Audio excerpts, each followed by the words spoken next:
사람들이 남한테 매여 있는 걸 싫어하니까 돈은 더 벌어야 되니까 매이기 싫고 돈 더 버는 길을 가니까 신대원 학생들 중에 사역을 안 하는 분들이 상당히 늘어난다. 이게 우리의 선배들의 우려예요. 근데 문제는 뭐냐? 사역을 안 하니까 교회를 모르는 거예요.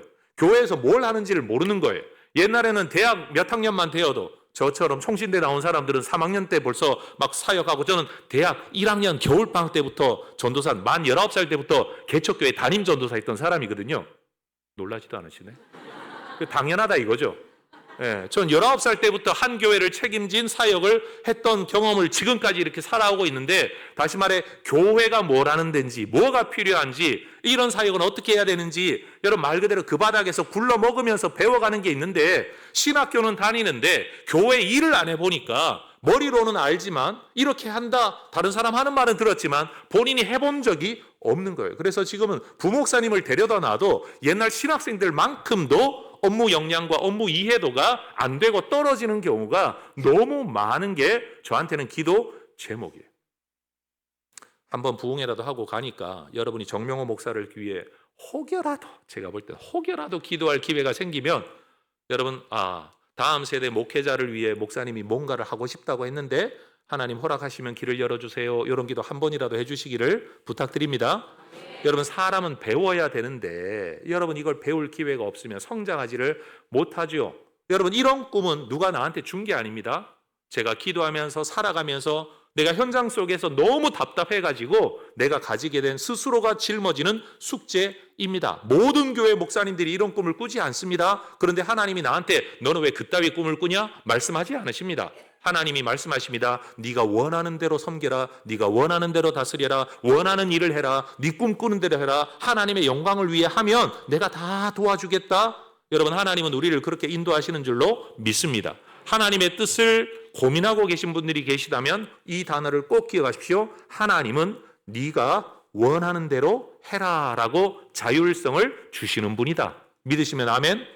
네. 두 번째, 그러면 원하는 대로 해라 그러면 자기 마음대로 하면 안 되잖아요. 그렇죠?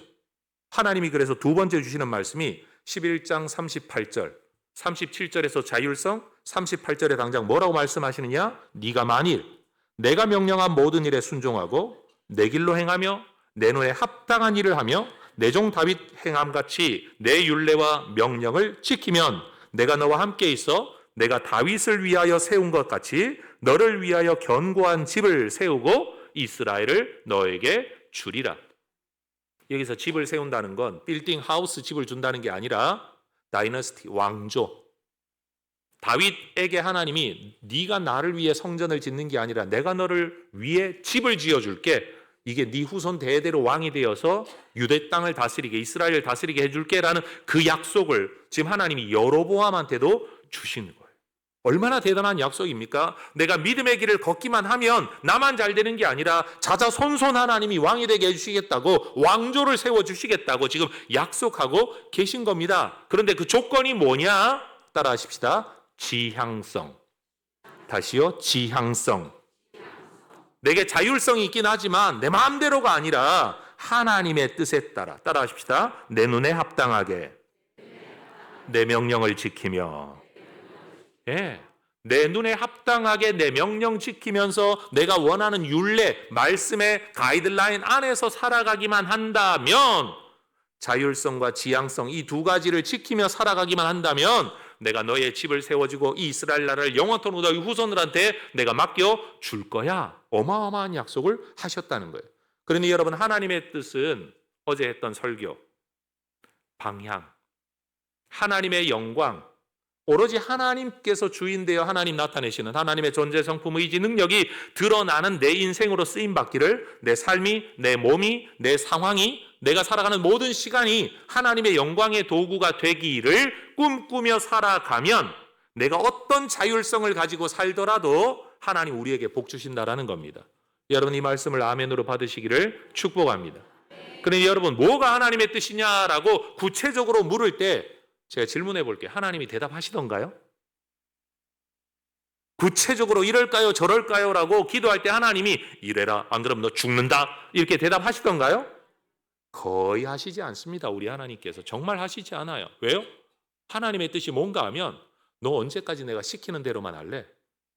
내가 너한테 준 뜻이 있어. 내가 너한테 말씀 줬잖아. 설교자들 다 줬잖아. 기도하게 했잖아. 네 안에 성령이 계시잖아. 네 스스로 생각하고 네 스스로 판단해서 나를 위해 사는 거, 나는 그걸 원해. 너 이거 헌금 얼마 바쳐라 그런다고 얼마 딱 들고 와서 하나님이 시키는 대로 헌금을 바쳤습니다. 여러분, 이게 그러면 이게 사랑의 증거입니까? 애들한테, 자녀들한테, 야, 아빠가 이번에 뭐 선물 받고 싶으니까 그거 얼마짜리 그거 사와. 그리고 거역할 수 없는 자식이 벌벌 떨면서 그 선물을 사들고 와서 아버지 말씀대로 사왔습니다. 이러면 아, 내 아이가 나를 사랑하는구나. 여러분, 이렇게 생각하시겠습니까? 오늘도 반응이 없네요. 여러분, 사랑이라는 것과 감동이라는 건요, 내가 말하지도 않았는데 나를 생각해주는 누군가가 자기가 생각하는 최선을 다해서 내 형편이 어떤지, 내 필요가 뭔지, 뭘 기뻐할까를 생각하면서 뭔가를 했다는 그 사실이 나를 감동시키는 거지. 그래서 여러분, 제일 싫은 게 생일 선물, 그 뭐 사줘? 하면 뭐 사줘? 뭐 사줘? 편해요. 굉장히 편해요. 근데 사실은 거기에 감동은 없어요. 고마움은 있어, 받으니까. 그러나 감동은 없어요. 여러분, 하나님은 우리에게 뭘 원하시느냐? 아담 때로부터 하나님은 시시콜콜이 시키지 않으셨어요. 하나님이 창조물 모든 짐승들을 아담에게로 이끌어 오셨습니다. 그리고 난 뒤에 이름을 짓게 하셨습니다. 네이밍, 이름을 붙여주는. 그런데 하나님이 아담, 얘는 목이 길지? 길어서 기린이야. 이렇게 아담에게 이름을 가르쳐주면서 외워라, 이렇게 하지 않으셨어요. 오히려 하나님께서 분명히, 성경 보세요, 하나님이 짐승들을 아담에게로 이끌어 오시는데 이름은 누가 지어줘요? 아담이 다 지었어요. 우리 하나님은 그런 하나님이십니다. 그런데 우리는 뭘 기도하는가 하면, 하나님, 이 짐승의 이름은 뭘로 지을까요? 뭘로 지을까요? 알려주세요. 알려주세요. 하나님 역시 오늘도 내 기도를 안 들으시는군요. 이게 오늘 우리의 모습이라는 거예요. 하나님은 이미 우리에게 주신 모든 것들을 가지고 생육하고 번성하며 땅을 정복하고 땅에 충만하여 땅을 다스리라 라고 다 맡겨주셨는데, 위임해 주셨는데, 우리는 그 위임된 것들을 하나님의 영광을 위해 제대로 못 쓰는데, 아담은 어디에서 실패했느냐? 자율성은 있었는데 지향성에서 실패해버린 거예요. 하나님을 드러내고 하나님의 율례를 지키고 하나님의 뜻을 위하고 하나님 마음에 기쁘게 하나님 눈에 합당하게 행해야 되는데, 하나님을 자기 인생에서 제거해버리려고 했던 여기에서 실패해버린 거예요. 여러분, 삶의 문제를 너무 복잡하게 생각하지 마시고 자율성과 지향성, 여러분 이 두 가지를 딱 붙들고 이 안에서 여러분 스스로 선택하는 성숙한 하나님의 백성들이 되시기를 축복합니다. 그럼 여러분, 이런 말씀을 딱 들었는데 문제는 뭐냐? 솔로몬 입장에서, 아니 내 나라를 둘로 쪼개? 내가 왕인데? 누구 허락받고? 여러분, 이게 소문이 퍼진 거예요. 그런데 여러분, 아무도 없는 데서 했는데 소문이 어떻게 퍼졌겠어요? 누군가가 봤든지 목격자가 있든지 그랬겠죠. 고발자가 있었겠죠. 즉각 솔로몬이 여로보암을 죽이려고 합니다. 그래서 열왕기상 11장 40절, 이러므로 솔로몬이 여로보암을 죽이려 합니다. 그러자 여로보암이 애굽으로 도망합니다. 그리고 솔로몬이 죽을 때까지 이집트에 망명 가서 지냅니다. 우리는 이렇게 탄식할 수 있어요. 아니, 하나님이 나를 왕 삼아 주신다더니 이게 뭐야, 남의 나라 망명 와야 돼. 여러분, 하나님의 말씀과 은혜가 임하면 갑자기 인생이 꽃길로 열리는 게 아니라, 사실은 은혜가 임하고 은혜를 받을수록 연단의 기간으로 들어갑니다. 여러분, 부흥회 때 은혜 받는 거 조심하세요. 마음 단단히 먹고 은혜 못 받도록 여러분 마음에 이게 자꾸 잘 이렇게 짚어 잘 채워가지고 조심해야 돼요. 여러분, 때때로 성도들이 그러잖아요. 목사님, 저 오늘도 헌금 설교할 텐데 은혜 잘못 받으면 나 헌금해야 돼. 마음 짚어 막 잠그는 사람 있잖아요. 선교하는데 막 나 또 선교할까? 은혜 받으면 나도 모르게 나설까? 여러분, 교회 봉사하는데 또 뭐 교사 모집 한다는데, 여러분 이미 마음에 각오하고 은혜 안 받기로 작정하고 나오는 분들 계셔요. 여러분, 교회 부흥회를 가보면 우리 장로님들이 그런 분들 많아. 우리 목사님 오셔서 설교하는데 내가 또 은혜 홀딱 받아버려가지고 그동안에 해왔던 방식대로 안 하고 갑자기 막 충성하고 순종하고 헌신하고 이렇게 되면 내 인생 이상하게 질까봐, 사람 변했다 이런 소리 들을까봐 여러분 아예 마음에 보호막을 끼고 철갑을 딱 끼고 그렇게 오는 분들이 종종 계세요. 내가 일부러 이쪽 보고 하고 있는 거예요. 장로님들 다 저기 앉아 있어가지고. 여러분, 하나님의 말씀 가운데 은혜가 임하면 꽃길이 열리지 않아요. 고생길이 열려요. 요셉을 한번 보세요. 해와 달과 11별이 절하는 꿈을 꿨습니다. 내가 꾼 건가? 하나님이 주신 꿈이지. 그렇죠? 아니 너무 놀라운 꿈을 꾸니까 좀 자랑 좀 할 수 있잖아요. 개꿈 꾸면 뭐 자랑 안 하지. 특별한 꿈을 2번이나 연거푸 꾸니까 이게 무슨 꿈이죠? 와, 이런 꿈을 꿨는데요. 너무 신기하지 않아요? 그러고 이야기를 했더니만 형들이 삐져가지고, 야, 내가 너한테 절하냐? 아버지도 삐져가지고, 야, 해와 달과 11별이 너한테 절을 해? 그럼 아버지 내가 너한테 절한단 말이냐? 여러분, 완전히 이런 일이 생겨난 거예요. 근데 문제는 그 다음부터 벌어지죠. 형들에게 시기당하고 팔려가고 억울하게 내려갑니다. 여러분, 하나님의 꿈, 하나님의 비전, 하나님의 은혜가 임하면 여러분 꽃길이 열리지 않습니다. 그리고 중요한 건 꽃길이 열리지 않는 고생길이 그 꿈이 이루어지는 길이라는 거예요. 꽃길을 통해 하나님의 역사가 일어나는 게 아니라 고생길을 통해 하나님의 역사가 일어난다는 거예요. 오늘 새벽 설교, 내가 너를 줄이게 하고 고생하게 하고 헐벗게 하고 이 모든 거 왜 하냐? 너희 마음을 알고 싶어서.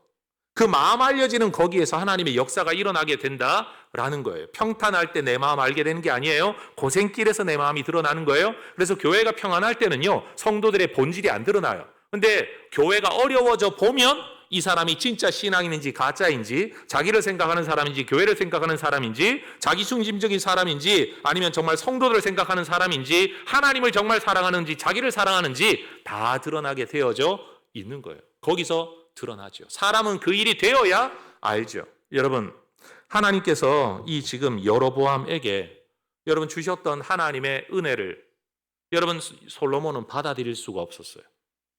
그런데 이 방식이요, 솔로몬만 그랬던 게 아니에요. 역사를 한번 거슬러 올라가 보십시다. 하나님이 사울이라는 사람에게 기름 부어 왕을 삼으실 때 여러분 그는 행구, 진보다리 뒤에 숨어가지고 키는 어깨 위나 더한 크 킨 사람이 여러분 진보다리 뒤에 숨어 있다가 하나님이 뭐 사무엘을 통해 찾고 찾아가지고 기름 부어 세우잖아요. 자격 없는 사람이 이스라엘의 첫 왕으로 세움을 받았습니다. 은혜로 받은 거 맞죠? 자격이 있어 된 거 아니잖아요. 뭐 전쟁 나가 공을 세운 것도 아니고 남보다 특별히 탁월한 것도 아니고 그냥 하나님이 일방적인 선택으로 기름 부어 세웠어요. 왕이 되었어요. 그걸 사는 중에 하나님이 다윗을 또 택하신 거예요. 그러면 하나님이 다윗을 택하셨으면 하나님이 나를 택하신 것처럼 저를 택하셨다면 내가 은혜 받은 것처럼 저 사람도 은혜 받을 수 있지. 그리고 하나님이 그렇게 하신다면 나는 나를 내려놓아야지. 이렇게 생각해야 정상 아닙니까? 제가 말이 너무 빠르죠. 다시 이야기할게요. 내가 은혜로 일방적인 은혜로 왕이 되었으면 하나님이 그 은혜를 누군가에게 주신다고 할 때 그럴 수 있지. 내가 어떻게 막겠어? 나는 하나님의 뜻을 따를 뿐이야. 이렇게 자기 마음을 내려놓아야 되잖아요. 근데 사울이 어떻게 했죠? 내가 시퍼렇게 눈 뜨고 살아있는데 어떤 놈이 왕이 돼? 죽여! 여러분, 다윗은 말하기를 광야에 메뚜기 떼 쫓아다니듯이 그렇게 일생 남은 시간을 다윗 죽이려고 쫓아다니다가 보낸 사람이 사울 아닙니까? 그렇죠? 자기는 은혜로 받았어요. 근데 남이 은혜로 받는 게 용서가 안 돼. 왜? 그 은혜가 원래 내 거라고 생각하니까. 여러분, 원래 내 거라고 생각하는 은혜가 은혜입니까? 다시 질문할게요. 대답 좀 해보세요. 은혜로 받았다라고 말을 하면 그게 내 겁니까? 하나님 거지? 그럼 하나님이 그걸 남한테 주시겠다고 말할 때도 내가 할 수 있는 게 뭐 있어요? 하나님 거 하나님이 하시겠다는데. 이렇게 나와야 정상이잖아요. 근데 사울은 은혜로 받았다고 말해놓고도 나중에 하나님이 이걸 남한테 준다 그러니까 죽이려고 달려요. 솔로몬은요. 솔로몬도 똑같은 인간이에요. 자기 아버지 잘 만나 왕이 됐을 뿐이죠. 그렇죠? 그러면 은혜로 자기도 받은 거잖아요. 근데 하나님이 선지자를 통해 다른 왕을 세우시겠다고 또 자기 잘못한 게 있잖아. 그런데도 여러분 이걸 뺏기지 않겠다고 여로보암을 죽이려고 달려듭니다. 근데 이 일이 이따가 또 한번 언급하겠지만 솔로몬의 아들 르호보암에게도요 똑같이 이어져요. 아버지가 죽고 난 뒤에 르호보암이 왕이 되었는데 여러분 여로보암이 왕이 된다고? 전쟁 일으켜가지고 저놈 죽여버려야지. 이렇게 달려듭니다. 여러분 우리는 때때로 받을 때는 은혜라고 말해놓고 누리며 살 때는 이게 내 거라고 생각해요. 제가 직설적으로 한번 이야기할게요. 여러분 제가 목사 된 건 은혜입니까? 아니면 자격입니까? 은혜이죠. 그렇죠? 그런데 살다가 보면요. 내가 할 만큼 하니까 내가 이만큼 하고 있지 자격이라고 생각하게 돼요. 장로님들 이 교회 안에서 장로님 되신 거 은혜입니까? 자격입니까? 또 이쪽만 보고 말해야지. 은혜입니까? 자격입니까? 은혜죠. 근데 장로님들이요, 시간이 흐르잖아요. 내가 없으면 교회 안 지켜져. 내가 이만큼 했으니까 지켜지지. 자격으로 여겨. 봉사하는 사람들도 마찬가지예요. 주일학교 교사들도 마찬가지예요. 소그룹 리더들, 구역장, 목자들, 순장, 이름이 뭐가 되었든지 간에 내가 했던 것, 내가 수고한 것 이거 앞세우면서 이제는 은근히 나 그만한 자격 갖춘 사람이야. 이거 내 건데 누가 이걸 가져간다고? 내 권한을 침해해? 이런 생각을 가지게 된다는 거예요. 여러분이 목사도 이 병에 걸립니다. 여러분 솔로몬이 그 병에 걸렸고 사울 왕이 그 병에 걸렸고 르호보암도 그 병에 걸렸어요. 여러분 이게 인간이에요. 그리고 아담이 바로 그 병에 걸렸어요. 하나님이 창조해서 다 맡겨줬더니만 하나님이 창조한 걸 내 손에 딱 쥐고 나니까 야 이제 하나님만 없으면 이거 전부 내 거네? 자기가 하나님처럼 되려고 하는. 하나님으로부터 받았는데 여기서 하나님만 제거하면 이게 다 내 거라. 이 생각을 가지게 되는 거예요. 여러분 이게 죄의 본질입니다. 이 본질 때문에 하나님과의 관계를 깨뜨리는 겁니다. 자, 복습 한번 하십시다. 하나님과의 관계를 깨뜨리는 것이 죄이고 그 관계를 회복하는 것이 회개이고 그 관계를 지켜가는 것이 신앙생활입니다. 예, 바로 그거예요, 여러분. 그런데 솔로몬이 죽을 때까지 이집트로 망명가에 쓸 수밖에 없었던 여로보암의 처지를 한번 상상해 보십시다. 여러분 기쁘고 행복하고 내가 왕이 되겠구나 설렜을까요? 아니면 답답했을까요? 답답했을 것 같아요. 아니 내가 언제 왕 되겠다 그랬나? 내가 되고 싶다고 기도 한마디라도 한 적 있나? 근데 하나님 이게 뭡니까? 이게 뭡니까? 가만히 있는 사람한테 와서 기름 한번 부어가지고 이상하게 만들더니만 이렇게 죽이려고 쫓아다니는 거. 그 왕이 나를 얼마나 좋아했는데 그 왕이 나를 얼마나 신뢰했는데 이제는 그 왕이 나를 죽이려고 달려드는데 하나님 내가 언제까지 여기 있어야 됩니까? 1년만 가 있어라 10년만 가 있어라 아무 말 하지도 않잖아요. 여러분 막막한 걸 기다리는 것만큼 힘든 일이 어디 있습니까? 그래본 적 없으시죠 여러분? 여러분 기한이 있는 기다림은요 견딜 수 있어요. 근데 기한이 없는 기다림은 정말 힘든 거예요. 더더군다나 이 모든 원인 제공을 내가 한 게 아니잖아. 하나님이 하신 거잖아. 얼마나 하나님에 대한 원망의 마음이 많이 일어났겠어요. 근데 놀라운 건 여러분 왕 될 거다 왕 삼을 거다 하나님이 일방적으로 하신 것처럼요. 그가 왕이 되는 과정도 자기가 한 일이 하나도 없어요. 솔로몬이 세상을 떠났습니다. 네. 근데 그 다음에 아들 르호보암이 왕이 됩니다. 여로보암, 르호보암 헷갈리죠? 네. 그냥 자꾸 듣다 보면 외워집니다. 솔로몬 리을자가 들어가니까 리을 들어간 르호보암은 솔로몬의 아들이다. 이렇게 외우세요. 이해되셨죠? 네. 르호보암이 왕이 되었어요. 근데 여러분 이스라엘 땅이 오늘날처럼 완전한 국가 제도를 철저하게 가지고 있는 게 아니라 사실은 지파의 어른들도 있고 지역의 족장들도 있고 그래서 사실은 약간 제후적인 어떤 영향을 끼치는 사람들이 많이 있어서 이들의 지지와 도움을 받아야만 되었어요. 그랬더니만 왕으로 취임할 때 여러분 이스라엘의 지파의 어른들이 다 찾아온 거예요. 당신의 아버지는 너무 많은 건축을 행했다. 그렇죠? 건축도요. 궁궐 자기가 사는 집은 하나면 되는데 여러분 부인들마다 부인이 몇 명? 1000명, 1000명. 와 기력도 대단해요. 네? 1000명의 여인을 거느리는 거 이거 능력자 아니면 못하는 거 아닙니까 여러분? 여러분 그 많은 사람들을 위해 궁궐을 지어주고 여러분 어쨌든 일을 했으니 얼마나 많이 부역에 착취를 당했겠냐고요. 그렇죠? 돈 받고 하는 것도 아니에요. 강제부역이에요. 강제노동하는 거예요. 여러분 그러니 얼마나 지쳤겠냐고. 솔로몬 40년 다스렸거든요. 희한하죠. 이스라엘은 사울왕 40년, 다윗왕 40년, 솔로몬도 40년 다 40년씩 다스려요. 40년 동안이나 그렇게 살았으니 얼마나 고생을 했겠냐. 그러니까 지도자들이 와서 민심을 전하는 거예요. 그만큼 지었으면 됐습니다. 이제는 그거는 조금 덜하고 우리를 좀 살펴봐 주세요. 그러면 우리가 충성할게요. 우리는 다윗의 후손들이 이 나라의 왕이 된다는 거 알고 있습니다. 그러니 하나님을 거스릴 마음은 없어요. 그러나 우리의 소원 수리 정도는 해줄 수 있잖아요. 당신이 생각해도 대단하지 않았습니까? 이런 하소연을 한 거예요. 그랬더니만 르호보암이 누구? 여로보암 아니에요. 르호보암이 내가 며칠 있다 돌아오면 답 줄게. 그리고 돌려보냈어요. 그리고 왕이 자문을 구합니다. 첫 번째, 아버지 때 있었던 어른들, 신하들 다 불러 모아놓고 내가 뭐라고 대답을 하면 좋을까요? 그랬더니만 이 신하들도 말하는 거예요. 우리가 봐도 당신 아버지는 너무 많은 부역을 했습니다. 너무 많은 건축했습니다. 우리가 봐도 충분히 이해가 되고 납득이 됩니다. 그러니 선하게 대답하십시오. 좋게 대답하십시오. 그러면 백성들의 마음이 왕에게로 다 올 겁니다. 알겠습니다. 그러고 난 뒤에 또 한 번의 자문을 구해요. 이번에는 자기와 함께 미래 세대를 책임져야 될 젊은 것들, 예, 젊은 것들을 불러 모아가지고 이제 자문을 구하는 거예요. 야, 내가 뭐라고 대답하면 좋을까? 그랬더니만 이 젊은 것들이 뭐라고 말하는가 하면, 왕이시여, 첫 판에 밀리면 끝장입니다. 이거는 기싸움입니다. 기선을 제압해야 됩니다. 라고 이야기를 한 거예요. 그럼 여러분, 전혀 다른 두 개의 대답을 들었는데 결정은 누가 해야 돼요? 그 왕 이름 누구라고? 여러분 머리 정말 좋으시네요. 르호보암이 이제 결정을 해야 되는 거예요. 여러분, 저는 해병대 군목 출신인데요. 여러분, 군종 참모 역할을 하는 거죠.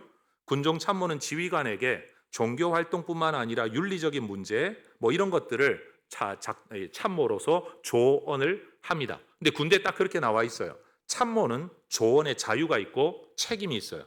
그런데 결심은 누가 하는 거죠? 지휘관이 하는 거예요. 장로님들 꼭 기억하십시오. 참모는요, 조언의 자유가 있고 지휘관에게는 결심의 자유가 있어요. 지휘관이요, 결심을 어떻게든 여러 정보참모, 작전참모, 군수참모, 인사참모 다 참모들 해가지고 여러분 다 이야기를 듣고 그래도 내가 이걸 결심한다. 그럼 그 다음에 지휘관의 결심을 따라 행하는 게 그게 군대죠. 물론 제가 교회가 군대라고 말하는 건 아닙니다. 제가 말하는 핵심은 내가 할 역할이 있다는 거예요. 내가 할 역할. 리더는요, 이 책임을 남에게 떠넘길 수가 없어요. 리더는 어쩔 수 없이 자기가 결심을 해야만 돼요. 그래서 여러분, 교회 안에는 장로님이 100명이 되더라도 여러분, 담임 목사는 1명입니다. 많은 교회가 착각하는 게 있어요. 당회가 모이면 목사님도 한 표, 장로님들도 한 표, 이걸 민주적이라고 생각을 하는데 교단법에도 헌법 정신에도 교회 역사 속에서도 장로교회의 원리는 뭐냐? 하나님 대표하는 목사와 성도들을 대표하는 장로들이 모여서 1대1의 투표를 합니다. 장로가 10명이면 10개가 모여 한 표, 100명이면 100개가 모여 한 표. 이해가 되시죠? 그리고 이 두 개의 의견이 합해질 때 당회의 결의로 뭔가를 결정하는 거예요. 이해가 되시죠? 그럼 생각해 봐요. 목사님이 한 표라고 하면 여러분, 장로님을 한 명만 두는 게 좋을까요? 더 두세 명 두는 게 좋을까요? 다시 질문할게. 좀 알아들으세요, 좀.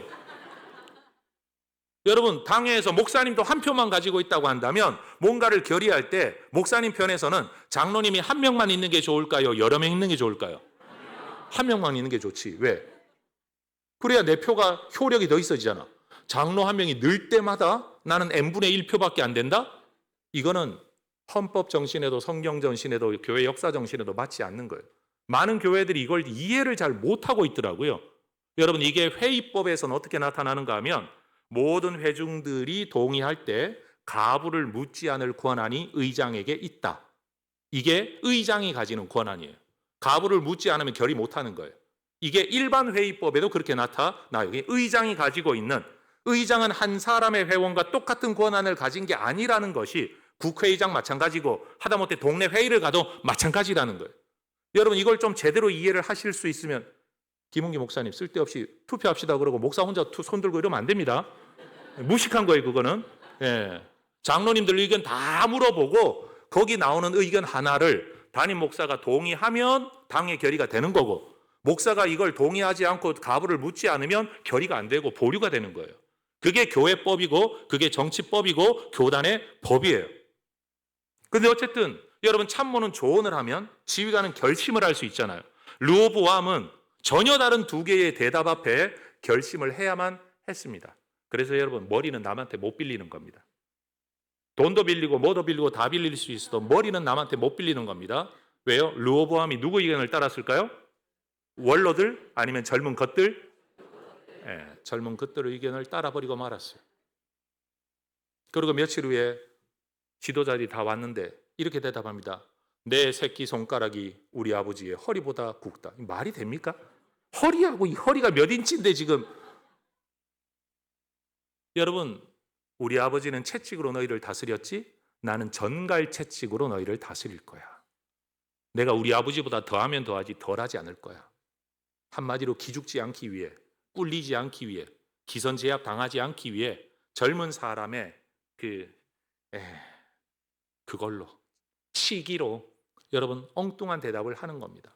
그랬더니만 무슨 일이 일어나느냐? 이스라엘의 지도자들이 그 자리 앞에서 딱 이렇게 말을 합니다. 12장 16절. 온 이스라엘이, 여기서 말하는 온 이스라엘은 전 국민의 백성을 말하는 게 아니라 이스라엘의 대표들을 통해서 온 이스라엘이라고 성경이 말하는 겁니다. 자기들의 말을 왕이 듣지 아니함을 보고 왕에게 대답하여 이르되 우리가 다윗과 무슨 관계가 있느냐? 이새의 아들에게서 받을 유산이 없도다. 이스라엘아 너희의 장막으로 돌아가라. 다윗이여 이제 너는 내 집이나 돌아보라. 자, 질문합니다. 대답 잘하세요? 여러분, 지금 르호보암이 헛발질을 했습니다. 잘못된 판단을 내린 겁니다. 자, 이 잘못된 판단을 내리기 위해 여로보암이 간첩이나 스파이를 파견했습니까? 아니면 이 잘못된 결정을 내리게 하려고 무슨 영향력을 끼친 게 있습니까? 다시 말합니다. 여로보암이 한 일이 있습니까? 없습니까? 전혀 없습니다. 그런데도 하나님은 르호보암, 그렇다고 르호보암을 그렇게 만들었다, 이건 아니에요. 하나님의 길을 떠나고 지혜를 잃어버린 사람은 하나님의 뜻대로의 길을 갈 수밖에 없는 거예요. 순종해서 자원해서 그 길을 가는 게 아니라 이미 하나님이 여기서 옮기겠다, 촛대를 옮기겠다라고 결심할 때는 이들이 이미 엉뚱한 길을 갈 것을 이미 다 알고 계신 거예요, 여러분. 결국 백성들의 민심이 다윗 집안으로부터 돌아서고 말았습니다. 그 다음 단계, 죽었다, 솔로몬이 죽었다는 이야기를 듣고 아이고 이제는 살겠구나 하고 몰래 귀국해 온 여로보암에게, 여러분 여로보암이 사람들 찾아가서 내가 옛날에 기름 부음 받았거든요, 저를 좀 알아봐 주세요, 선거운동하고 여론 좀 펼치고 하지 않았어요. 숨어있는 여로보암에게 지도자들이 찾아옵니다. 열왕기상 12장 20절. 온 이스라엘이 여로보암이 돌아왔다 함을 듣고 사람을 보내어 그를 공회로 청하여 온 이스라엘의 왕으로 삼았으니. 여러분 또 질문할게요. 왕이 되기 위해 여로보암 스스로 한 일이 있습니까? 없습니까? 사람 찾아가서 나 좀 뽑아주세요 한 거 있습니까? 없습니까? 아무것도 없었는데 백성들의 지도자들의 마음이 여로보암에게로 모아지는 겁니다. 자, 여기까지 오는 일에 여로보암이 한 일이 있다 없다?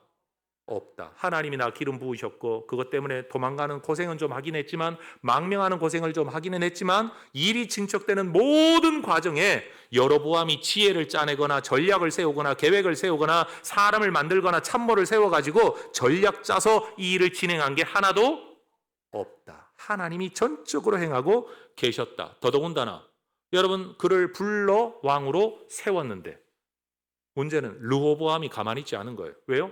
두 눈 뻔히 뜨고 코 베어간 것처럼 두 눈 뻔히 뜨고 나라를 빼앗겨 버렸잖아요. 사람들 다 도망가 버렸잖아요. 가만히 있지 않고 사울이 했던 일, 아버지 솔로몬이 했던 일을 그도합니다. 12장 21절. 르호보암이 18만 명의 군대를 일으켜가지고 이스라엘 족속과 싸워 나라를 회복해야 되겠다. 르호보암 나에게로 이 나라를 다시 되찾아와야 되겠다라고 계획을 세운 겁니다. 근데 문제는 뭐냐? 여러분 왕으로서 군대를 동원해서 소집령을 내리기는 했는데 우리처럼 상비군이 아니에요. 항상 군대로 존재하는 게 아니라 여러분 농사 짓던 사람들, 일하던 사람, 목축하던 사람들이 왕이 명령 내리면 언제까지 모여? 그러면 그냥 하나씩 다 모여 들어야만 되는 그 시대였던 거예요. 근데 21절에서 하나님이 르호보암이 여러분 군대를 소집을 했는데 당장 24절로 넘어가면 하나님이 선지자 한 명을 보내십니다. 이때 선지자 누구냐? 스마야라는 선지자예요. 이 선지자가 나타나서 뭐라고 말을 하느냐? 여호와의 말씀이 이렇게 임했다. 너희는 올라가지 말라. 올라가지 말라는 말은 왕이 소집한 그 장소로 가지 말라는 거죠. 전국에 흩어져 있는 데서 수도로 모여들지 말라라는 거예요. 너희 형제 이스라엘 자손과 싸우지 말고 각기 집으로 돌아가라. 이 일이 나로 말미암아 난 것이라. 하나님이 선지자를 통해 그렇게 말씀하는 거예요. 또 질문할게요. 전쟁이 일어나지 않게 하기 위해 여로보암이 뭘 했죠? 아무것도 안 했어요. 그냥 자기는 계속 떠밀려 다니고 있어요. 그냥 하나님이 이끄시는 대로 상황대로 떠밀려 다니고 있는데 르호보암은 헛발질하죠. 그렇죠? 엉뚱한 짓, 얼쩡한 판단을 내리죠. 전쟁 일어나려고 군대 모으는데 하나님이 또 이름 없는 몰랐던 선지자 한 명을 보내가지고 너희들 모이면 안 돼. 너희들 이러다가는 하나님한테 맞서는 거야. 라고 하니까 사람들이 겁을 내고 왕의 명령이 있는데도 불구하고 모여들지 않아 전쟁이 형성이 되지를 않는 겁니다. 여러분, 여로보암을 왕의 자리로 앉히시기 위해 하나님은 전적인 주권 속에서, 은혜 속에서 일을 행하고 계셨습니다. 그러면 여러분, 지혜가 있는 사람이라면 야, 진짜 하나님이 말씀하시니까 일이 저절로 되는구나. 내가 한 게 없어도 여기까지 오는구나. 내가 이 자리에 오려고 남보다 고생한 것도 아니고 노력한 것도 아니고 남보다 특출난 것도 아닌데 하나님이 주신다고 하니 정말 주시는구나. 여러분, 이걸 깨달아야 될 거 아니에요. 그리고 두 가지 결심을 되새겨야 되죠. 하나님의 말씀. 나를 기름 부어 주실 때 10조각 옥 찢어서 줄 때 하나님이 하셨던 두 가지 뭐라고요? 시간 얼마 안 지났는데. 자율성과 지향성. 이 두 가지를 가지고 내가 살아야 되겠구나 결심을 해야 될 거 아니에요? 근데 한 가지는 행해요. 그게 뭐냐? 12장 25절을 보면 여로보암이 에브라임 산지에 세겜이라는 도시와 성을 건축합니다. 거기서 살았어요. 그런데 일정한 시간이 지나니까 나가서 분우엘을 또 건축했대요. 질문할게요. 여기서 살다가 마음에 안 든다고 다른 데 가서 또 성과 도시를 건축할 때 하나님이 너 과소비한다 그러셨을까요? 아무 말씀 안 하셨어요. 왜냐하면 자율성. 누구를 세우든지 제도를 어떻게 하든지 사람을 어디든 도시를 어디에 세우든지 네가 원하는 대로 다스려라. 하나님은 그 부분에 대해서는 말씀하지 않으셨어요. 여러분이 몇 평의 아파트를 사시든지 어느 도시로 동네 이사 가든지 하나님 그런 거 가지고 말하지 않아요. 제발 목사한테 찾아와가지고 무당한테 묻듯이 묻지 마세요. 목사님 어디로 이사를 갈까요? 북쪽으로 갈까요? 남쪽으로 갈까요? 뭐 이 동네 있을까요? 남의 동네로 갈까요? 그 여러분 살기 좋은 데로 가시면 돼요. 여러분 직장 가까운데, 더 중요한 건 교회 가까운데, 신앙생활하기 좋은데, 좋은 사람과 만나 교제 나눌 수 있는데, 내 마음 울적할 때 같이 만나 밥 한 끼 먹을 수 있는 친구 있는 그런 동네, 거기가 제일 좋은 동네예요. 여러분 넓은 집 찾다가 멀리 나갔다가 집만 좋지 친구도 없고 갈 데도 없고 발 묶여버리고 병원도 없고 그러지 말고 노원구에 영구히 사시기를 주의 이름으로 축원합니다. 서울대 병원도 들어온다며 여기. 여러분 여기 계속 계시고 이 교회 뿌리 내리시기를 축복합니다. 자, 따라하십시다. 자주 옮겨 심는 나무는 크게 자라지 못한다. 꼭 기억하세요. 자주 옮겨 심는 나무는 크게 자라지 못합니다. 뿌리를 깊이 내리셔야 됩니다. 근데 문제는 뭐냐? 성을 여기저기 건축하는 거 가지고는 하나님 아무 말씀 안 하셨어요. 그런데 이 과정에서 여로보암 혼자 자기 생각 속에서 생각과 고민이 많아졌어요. 성경이 있으시면 한번 찾아보세요. 12장 26절. 오늘 읽었던 구절이에요. 그의 마음에 스스로 이르기를. 말로 보면 이르기를 하니까 이게 뭐 말했다 이런 뜻이지만 분명히 마음에 스스로 이르기를 한 거니까 이건 생각한 거예요. 이해되시죠? think to himself. 과거형이니까 thought to himself예요. 자기 혼자 생각을 했다는 거예요. 자기 마음에 혼자서 생각을 했다는 거예요. 뭘 생각했냐 하면 야, 이렇게 지내다가 이스라엘 백성들이 다윗 집으로, 다시 말해 르호보암에게로 돌아가는 일이 생기면 어떡하지? 자, 어투 요대로 해서 따라하십시다. 어떡하지? 네, 걱정이 되기 시작하는 거예요. 한번 생각해 보세요. 여로보암이 왕이 될 때 백성들한테 자기의 용맹함을 보인 적이 있습니까? 없습니까? 전쟁의 공로 세운 적이 있습니까? 없습니까? 출신 배경이 대단합니까? 별로입니까? 별로예요. 성경을 보면 그는 홀어머니의 아들이었어요. 대단한 왕족의 집안이 전혀 아니라는 거예요. 한마디로 여로보암은요, 내가 이르러 있는 자리는 왕의 자리이긴 한데 이게 내 힘으로 온 게 아닌 거야. 내 힘으로 왔으면 누구라도 내 거다고 네 거라고 인정을 해줄 것 같은데 내 힘으로 온 게 하나도 없는 거예요. 여러분 솔로몬 죽은 것도 하나님이 죽게 하신 거고 르호보암 헛발질한 것도 지가 한 거지 내가 한 거 아니고, 내가 왕이 될 때도 내가 뭔가 용맹을 하니까 야, 이런 사람이 왕이 돼야 돼 이렇게 몰려온 게 아니라 난 가만히 있는데 지도자들이 찾아와가지고 나를 불러가지고 공회에서 그냥 기름 부어서 우리가 왕이 되어 달라 이렇게 해가지고 왕이 된 것밖에 없으니 한마디로 검증된 게 하나도 없는 거예요. 근데 르호보암을 생각하면 그는 다윗의 후손이잖아요. 집안이 있잖아요. 배경이 있잖아요. 하나님의 약속이 있잖아요. 난 내가 하나님의 약속을 받기는 했지만 그걸 사람들에게 인정받을 만한 아무 근거가 없는 거예요. 그러니까 자기 혼자 연민에 빠지는 거예요. 제일 무서운 게 자기 연민이에요, 여러분. 여러분 생각 속에 빠질 때요, 절대 혼자 생각하시면 안 됩니다. 왜요? 생각이 외골수로 흘러요.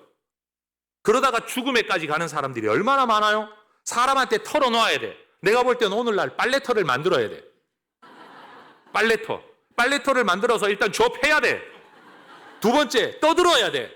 여러분, 그래야 해소가 되는데 요즘 사람들이 때리는 게 없고 해소하는 게 없으니까 혼자 생각에 빠져가지고 나는 쓸모없어, 난 살 필요 없어, 나 같은 건 죽어야 돼. 여러분, 이런 생각을 하고 여러분 자기 혼자 생각에 빠져가지고 삶을 망가뜨리는 사람들이 얼마나 많은지 몰라요? 여로보암이 바로 그런 사람이었어요. 그의 마음에 스스로 이르기를 혼자 생각한 거예요. 뭘 생각했냐? 27절 한번 보세요. 만일 이 백성이 예루살렘에 있는 여호와의 성전에 제사를 드리고자 올라가면, 여러분 나라는 이스라엘이 북쪽이기도 한데 수도가 예루살렘이었으니까 올라간다는 말을 쓰는 거예요. 우리도 서울 가면 다 올라간다 그러잖아. 딱 그런 거예요. 올라가면 이 백성의 마음이 유다 왕이 된 그들의 원래 주 르호보암에게로 돌아가서 나를 죽이고 저들에게 돌아가지 않을까? 여러분 이게 지금 일어난 일입니까? 상상입니까? 상상을 하고 있는 거예요. 나라는 두 쪽이 났지만 여전히 이들은 하나님을 섬겨야 되고 1년에 3차례 너희들은 내 눈에 보여라 하나님 말씀하셨으니까 예루살렘 성전에 사람들은 올라가야만 되는 거예요. 올라갈 때마다 국경을 넘어서야 될 거 아니에요. 그렇죠?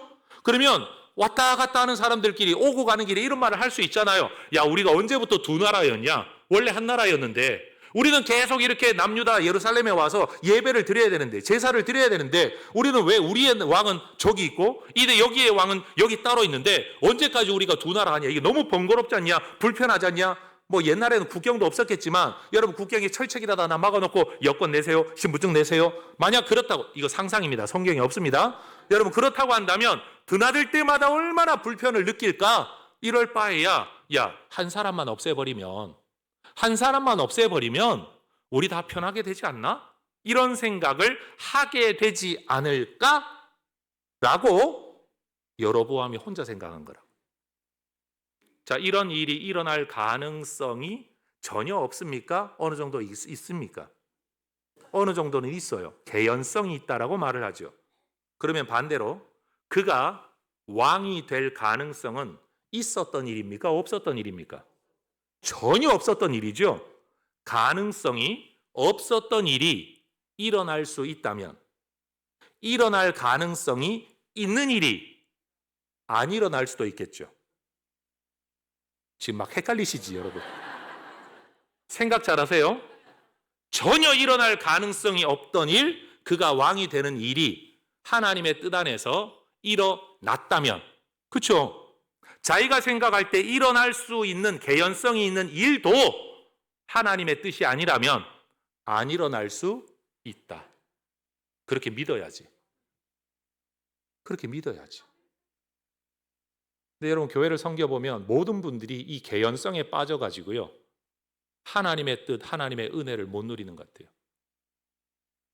항상 이럴 수도 있잖아요. 저럴 수도 있잖아요. 한두 사람이 말하면 성도들 중에 많은 사람이 이렇게 말하는데요.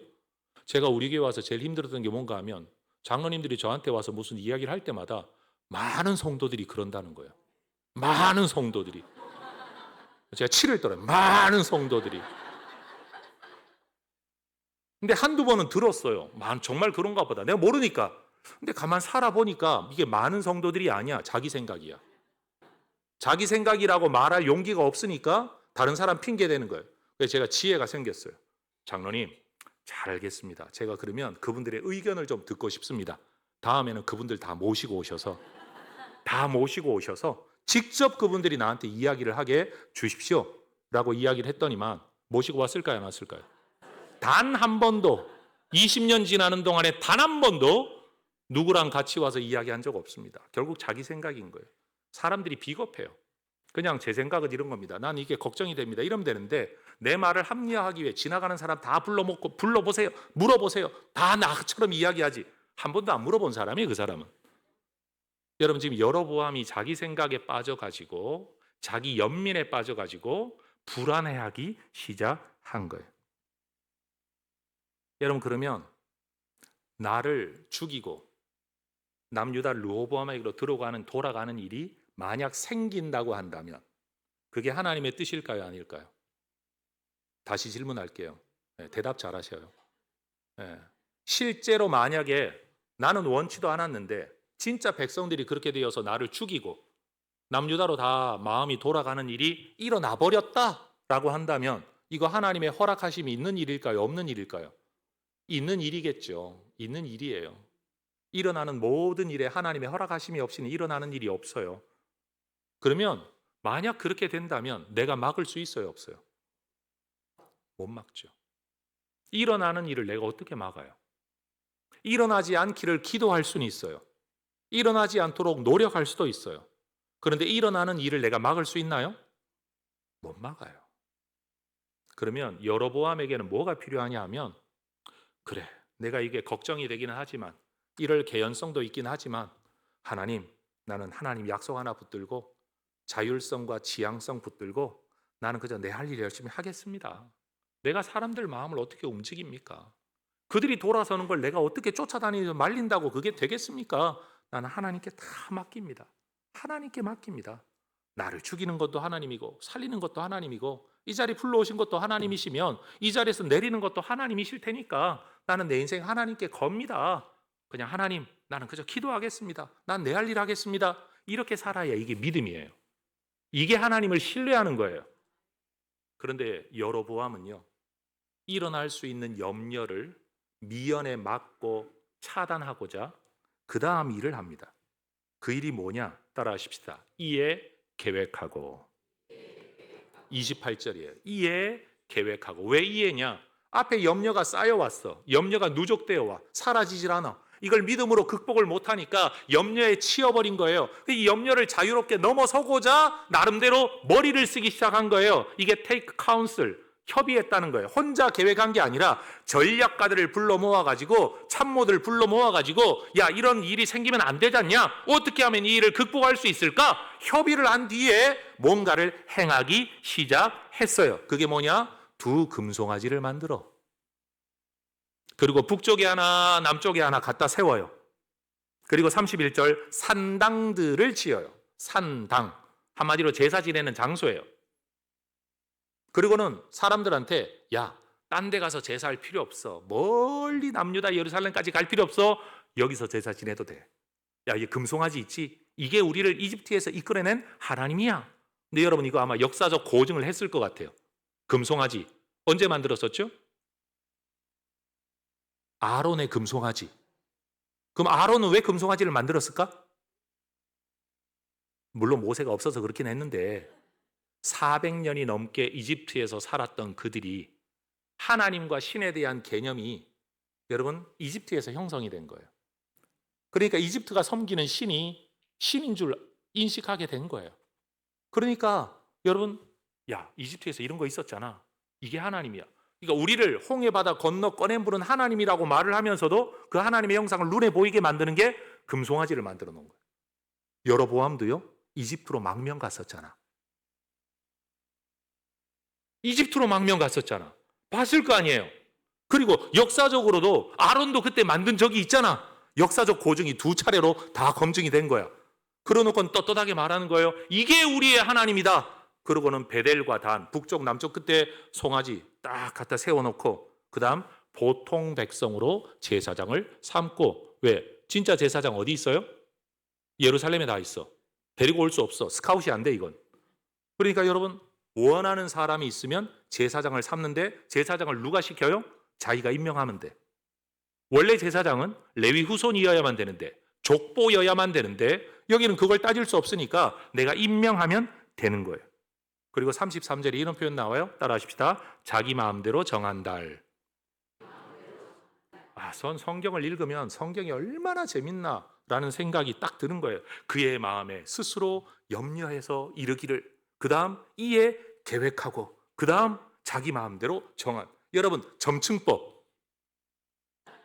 고등학교 때 생각 안 나세요? 점층법.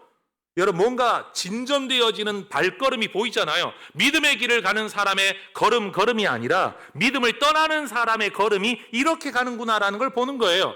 여러분, 하나님께서 은혜의 자리에 불러주시면 믿음 붙들고 살고 말씀 붙들고 살고 지혜로 살아야 되는데, 율례를 따라 살아야 되는데 그 말씀 따라 살지 않으니까 자기 염려에 빠지는 거예요. 자기 연민에 빠지는 거예요. 연민이 빠지게 되면 자기 계획을 하기 시작하는 거예요. 자기 계획을 하다가 보면 그 다음에 뭔가 실행에 옮기게 되죠. 근데 그 실행은 뭐냐? 말씀에 대한 실행이 아니라 인간적인 방법의 실행을 하게 된다라는 거예요.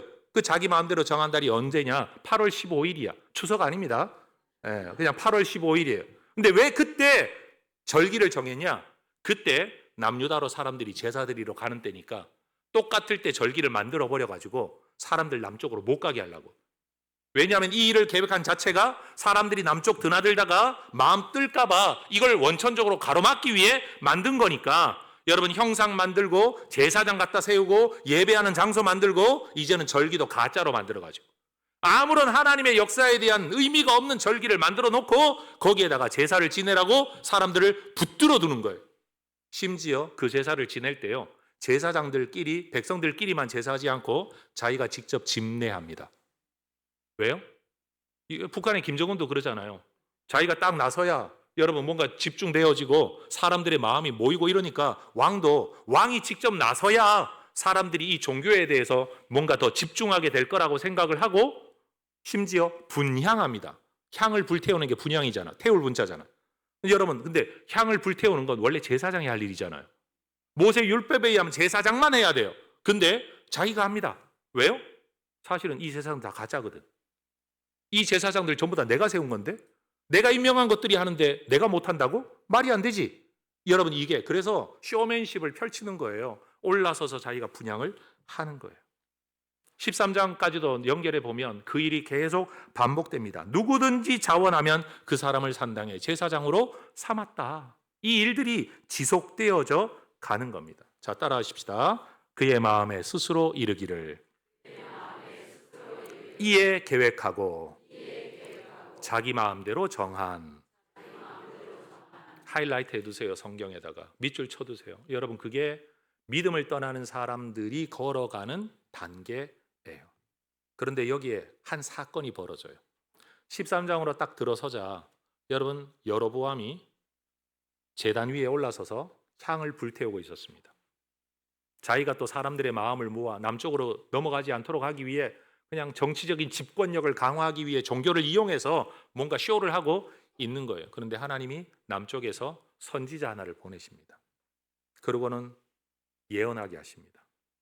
네가 불태우고 있는 그 분향하는 제단이 둘로 쪼개지고 그 재가 다 쏟아져 버리게 될 거다. 그러자 왕이 분향을 하다가 돌아보고 저놈 잡아라, 그런 거예요.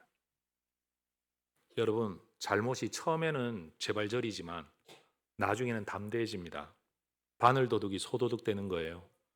하나님의 선지자를 통해 기름 부음 받고 선지자를 통해 하나님의 뜻을 들어야 될 그가 저놈 잡아라. 이제는 모든 종교 권력이 내가 임명한 대로 내가 계획한 대로 다 되니까 이제는 선지자도 눈 아래로 보는 거예요. 근데 문제는 저놈 잡아라 하고 손을 펼쳤는데 손에 마비가 와버렸어요. 움직이질 못하는 거예요. 이거를 성경은 말랐다, 굳었다 이렇게 표현을 해요. 마비가 온 거예요. 그런데 그 상태에서 제단이 둘로 쪼개져 가지고 내가 분향하던 죄가 다 엎어져 버린 거예요. 얼마나 두려웠겠어요. 여러분, 내 몸에 이게 하나님의 영광의 사건 아닙니까?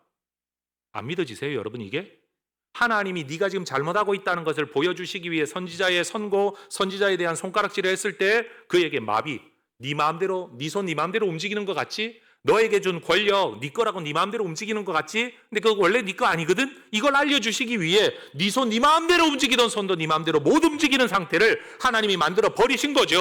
내 뜻대로 손 움직일 수 있는 손을 못 움직이게 하시도록 하나님의 영광의 사건인 거예요. 거기다가 여러분, 선지자의 예언 그대로 단이 둘로 쪼개지고, 한번 생각해 보세요. 이 강대상이 갑자기 둘로 쪼개져 가지고 자빠졌다고 하면 얼마나 겁이 나겠어요. 사람이 손댄 것도 아닌데. 그러자 여로보암 마음속에 두려움이 임해요. 그래서 선지자한테 이렇게 이야기를 해요.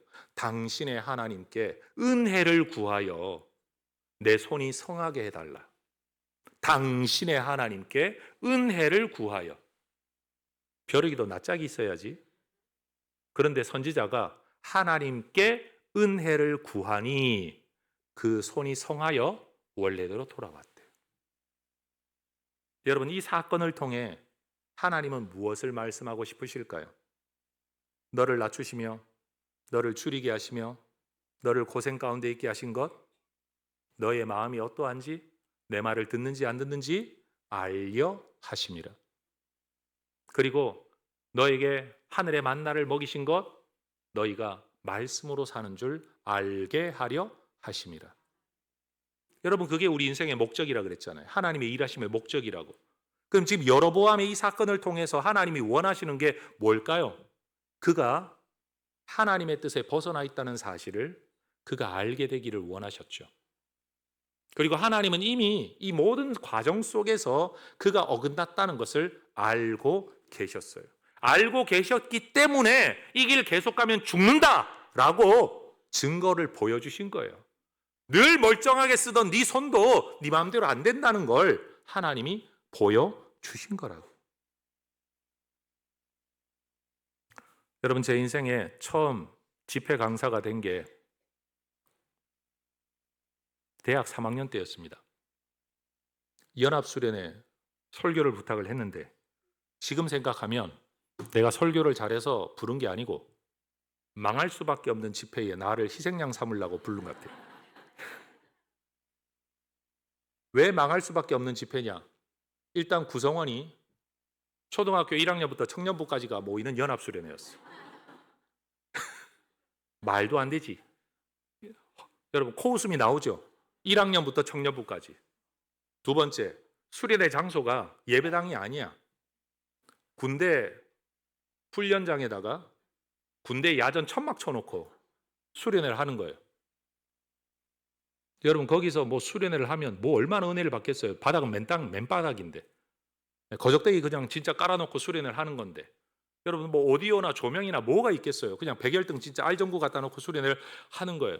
저는 그래도 제 인생의 첫 수련회 강사로 초빙받았다고 좋아하면서 이 수련회를 준비하기 위해, 여러분 3박 4일 수련회인데 여러분 수련회 설교를 얼마나 많이 하는지, 새벽, 낮, 저녁, 여러분 정말 총신대 도서관에 있는 주석책을 뒤져가면서 설교 공부를 열심히 준비를 했어요. 그리고 첫날 설교를 했는데 역시나 망했어요. 사실 누가 설교한들 거기서 잘하겠어요. 1학년 아이 앉아있고 청년들 앉아있고, 청년들도 나이가 그냥 20대 청년이 아닌 거예요. 40대까지 있는 청년이었어요. 도대체 이 구성원이 누군지, 설교 대상을 누구한테로 해야 될지, 여러분 뭐 하여튼 모든 것들이 모기부터 득세, 불은 어둡지, 침침하지, 마이크는 엉망이지, 그냥. 그런데 강사 숙소가 없어가지고 승합차 안이 강사 숙소였어요.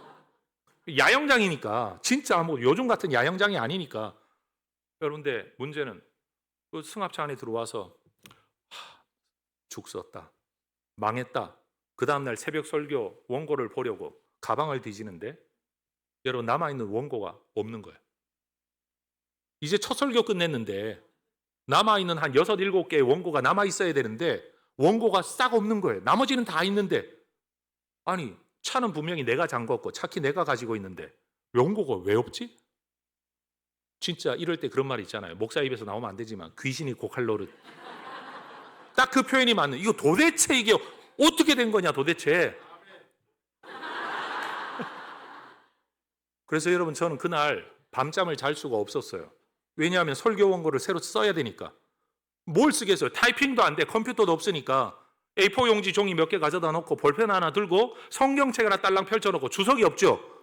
아니 그 차 안에 무슨 주석이 있어. 도서관도 아닌데. 그냥 뭘 설교하려고 했다는 본문과 제목만 지금 순서지에 나와 있으니까 그걸 가지고 여러분 그 다음 설교 준비하고 설교하고 그 다음 또 설교 준비하고 또 설교하고, 제가 뭘 설교했는지 기억도 하나도 안 나요. 하나도 안 나요. 그리고 마음에 느낀 것, 야 원고 잃어버리니까 나 완전히 꽝이네. 할 수 있는 게 아무것도 없네. 이걸 경험했어요. 그리고 93년에 해성교회 교육전도사, 고등부 전도사로 부임을 했어요. 근데 부임을 했는데 여러분 애들이 늘어야 되는데 애들은 안 늘고 교사만 늘어. 고등부 예배를 드리면 저 뒷자리에 권사님들만 와서 계속 앉아 있고 애들은 안 늘어. 네, 교사만 늘고 권사님만 늘고 애들은 안 느는 고등부 전도사였어요. 근데 어쨌든 뭐 새로운 전도사가 설교 괜찮게 한다 뭐 이런 소문이 났는지 대학부에서 설교 한번 해달라고 요청이 왔어요. 속으로 그래 내가 칼을 갈고 가가지고 본때를 보여주리라. 그리고 대학부 설교 예배를 올라갔어요. 딱 요 자리에 앉아 있어요. 강사. 이쪽에 부장 장로님, 지금은 소천하신 장로님, 얼마 전에 돌아가셔서 제가 장례 집례했는데 그 장로님이 부장 사회를 보시고, 자 이제 우리 정명호 전사님 나오셔서 말씀 전하시겠습니다. 앞에 찬양 순서, 찬송가 순서, 뭐 기도 순서 다 지나고 성경 봉독 다 지나고 제가 딱 올라왔어요. 원고 펼쳐놨어요. 불러주셔서 감사합니다. 의례껏 입에 발린 인사 있잖아요. 부족한 저를 불러주셔서 감사합니다. 속에는 교만이 가득 차 있는 본때를 보여주리라. 그런데 인사말을 하면서 원고를, 제가 원고를 읽질 않거든요. 지금도 원고 있습니다. 제가 지금 원고 없이 설교하는 것 같죠? 네, 원고 다 있어요. 네, 지금 A4 용지가 아니라 패드지만 어쨌든 이렇게 다 가지고 있는데 원고가 안 보이는 거예요. 종이만 보이고 글자가 하나도 인식이 안 되는 거예요. 이게 뭔이지? 깜빡깜빡하면서 이렇게 아래로 보는데 안 보여. 그러니까 이게 당황해가지고 일단 이거를 넘어가야 되니까 또 했던 인사 또 하고 뭐 그냥 이 말 저 말 막 주워 섬기면서 뭐 지금 뭔가 충격이 왔나? 뭐 그러면서 이게 빨리 돌아오기를 기다리면서 이 말 저 말을 하는데 안 돌아오는 거예요. 안 보이는 거예요. 저를 쳐다보는 여러분의 눈빛처럼 다 보여. 사람의 눈빛 표정까지 다 보이는데 원고에 글자가 안 읽어지는 것. 더더군다나 내가 쓴 원고인데 뭘 써놨는지 생각이 안 나는 거예요. 여러분 제가 IQ가 137입니다. 네. 뭐 첫날도 자랑했지만 둘째 날도 자랑할게요. 뭐 자랑한 길에 여러분 뭐 그거 설교 원고 하나 써놓은 걸 제가 뭐 내용을 모르겠냐고, 외우지는 못해도 내용은 알 거 아니에요. 근데 뭔 준비를 했는지 무슨 말을 해야 될지 아무 생각이 안 나는 거예요. 그래서 이 말 저 말 하다가 제가 마지막에 이렇게 말했습니다. 읽으신 성경 본문에 은혜 받으시기 바랍니다. 그러고 딱 저 자리에 내려가 앉았어요. 이럴 때 쥐구멍이 있으면 들어가고 싶다. 딱 그 마음이더라고. 그 다음에 제가 트라우마가 생겼잖아요. 설교단에 올라갈 때마다 오늘도 원고 안 보이면 어떡하지? 근데 문제는요, 내려와서 교역자실에서 원고를 보니까 다 보여. 다 보여. 다 생각나. 아까 왜 그랬지? 왜 그랬지? 그 다음 설교하러 올라갈 때마다 오늘도 이런 현상이 있으면 어떡하나. 상당한 기간 동안 저 진짜 쫄아서 다녔어요. 그래서 설교 원고도요, 한번 잊어먹은 적 있잖아. 그래서 2개를 출력해. 그리고 하나는 일부러 이렇게 구겨가지고요, 일부러 누가 돈 훔쳐가면 안 되니까 장고는 문에서도 없어졌잖아요. 포켓에 넣어놓고 하나는 성경책 사이에 끼워가지고 그러고 설교단에 올라갔단 말이에요. 한동안 그랬어요. 한동안. 뭐 지금은 그러진 않습니다. 여러분 하나님께서 내가 아무리 준비해도 하나님이 잠깐 눈을 가리시면 다 봐도 봐야 될 거 못 보게 하는 그런 하나님이시라는 걸 저는 경험했습니다. 저 잘난 척 잘하는 목사거든요. 근데 잘난 척 잘하는데 속으로 되게 쫄아 있습니다. 하나님이 살짝만 건드리시면 아무것도 안 된다 라는 걸 저는 아주 어려서부터 하나님이 경험하게 하셨습니다. 여러분 은혜로 받았어요. 여로보암이 왕위를 은혜로 받았으면 은혜로 알고 은혜를 주신 그 하나님의 마음에 합당하게 하나님 마음에만 맞으면 하나님이 내게 주신 거니까 누가 못 뺏어가는 거다, 이걸 믿고 하나님만 바라보고 살았으면 그는 자자손손 대대로 이스라엘의 왕조를 세워갈 수 있었을 겁니다. 그런데 자기 자질 따지고 자기 역량 따지고 자기 배경 따지고 자기 능력 따지고 나는 부족한데 이런 일이 생기면 어떡하나 하다가 이게 겸손한 것 같죠? 아니요. 하나님을 떠나는 건 겸손이 아니에요. 하나님 앞에서 자기를 인정하는 게 겸손이지 하나님을 떠나면서 나 연약하다 겁내는 건 겸손이 아닌 거죠. 그건 믿음이 없는 거예요. 여러분 하나님께서 여러분에게 주려고 작정하신 것은 누구도 빼앗아갈 수 없음을 믿으시기를 축복합니다. 정말로 믿으십시오, 여러분. 하나님이 내게 주시려는 건 누구도 못 뺏어간다. 반대로 하나님이 가져가려고 하시는 건 내가 무슨 용을 써도 막을 수 없다. 사울에게서 가져가는 것, 솔로몬에게서 가져가는 것, 르호보암에서 가져가는 것, 그들이 왕의 권력을 가지고 무슨 수를 써도 수십 년 애를 써도 막을 수 있다 없다? 없다. 그러면 내가 하나님 안에서 은혜 안에 사는 법은 하나님을 신뢰하는 겁니다. 사람 의지하지 말고 상황 때문에 염려하지 말고 일어날 수 있는 가능성과 개연성 계산하고 앉아있지 말고 그 개연성을 줄이기 위해 안전책을 찾지 말고 그것 때문에 믿음 떠난 다른 계략도 세우지 말고 실행하지 말고 오히려 하나님 앞에 엎드려 기도하거나 말씀을 따랐다면 여로보암 어떻게 살았을까요? 여러분 여로보암의 길을 걷지 않으시기를 주의 이름으로 축원합니다. 여러분 제가 군목 생활하는 마지막 해 내년에 이제 전역을 하게 되었는데 어느 날 새벽 기도를 마치고 나오는데 소령 와이프였던 여자 집사님이 군에서 이제 소령쯤 되었으니까 뭐 오래 했죠. 군교회 생활을 오래 한 분이 아유 목사님도 내년 되면 바빠지시겠네요. 교회에서 뵙기 힘드시겠네요. 그러는 거예요. 밑도 끝도 없이. 난 새벽 기도 다 마치고 뒤에까지 기도하고 나왔는데 이분은 그날 교회 예배가 있으니까 병들이 교회 와서 드린 예배가 있으니까 애들 간식 준비한다고 새벽 기도 마치고 준비하고 나오고 나는 이제 새벽 기도 마치고 나오면서 교회 앞 예배당 앞 로비에서 딱 만났는데 보자마자 갑자기 그분이 말을 툭 그렇게 던지는 거예요. 내년이 되면 목사님 얼굴 뵙기 힘들겠네요. 그래. 아, 왜요? 그랬더니만 뭐 옛날에 선배 목사님들 보니까 이제 전역하는 때가 되면 자기 갈 길 찾느라고 이제 군대는 떠난다 생각을 하고 주일도 비우면서 막 다른 교회 방문하고 인사 다니고 설교하러 다니고 많이 그랬다는 거예요. 옛날에. 그 말을 딱 들으니까 제가 막 자존심이 팍 받쳐가지고 저는 절대 주일 안 비우고 교회 안 비울 테니까 걱정하지 마시라고. 큰 소리 쳤잖아. 근데 큰 소리 치고 나서 마음이 철렁한 거야. 누가 나를 안다고 데려간다고 내가 이런 말을 했나. 막 후회가 되면서 여러분 그날부터 기도가 되고 그 다음날 새벽에 하나님 어제 내가 이런 이야기를 했는데 하나님 내 인생길 열어주셔야 됩니다.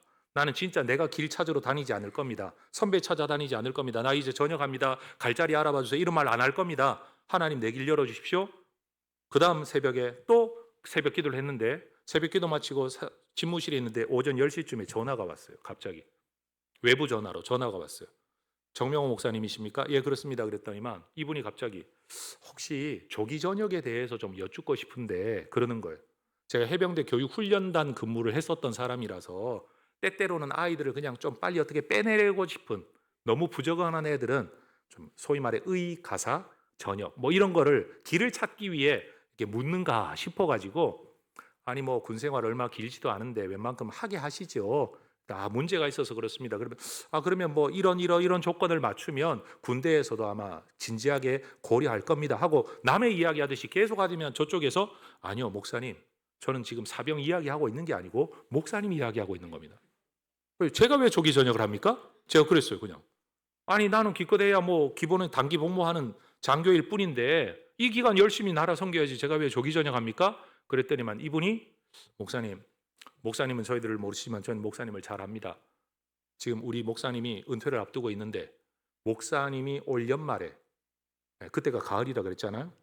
올 연말에 우리 교회로 부임하시고 한 1년이나 2년만 부목사로 사역하시고 그 다음에 유학을 교회가 보내드리겠습니다. 그 목사님 유학 가 있는 동안에 교회는 건축을 할 겁니다.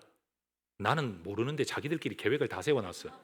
건축을 할 겁니다. 건축을 마칠 때 목사님이 돌아오셔서 이제 은퇴와 위임 예식을 하려고 합니다. 그래서 나는 한 번도 들어본 적 없는 이야기인데 그렇게 이야기를 하니까 뭐 저를 그렇게 봐주시는 건 감사하지만 제가 처음 듣는 이야기라 뭐라고 말씀드릴 게 없습니다. 그러시죠? 하고 끊었는데 그 다음날 또 전화 오고 며칠 있다 또 전화 오고 여러분 그 담임 목사님까지 나한테 전화해가지고 똑같은 이야기를 하시는 거예요. 이게 가짜는 아니구나. 그랬는데 여러분 문제는 뭐냐 하면 저는 조기 전역할 의사가 전혀 없었거든요.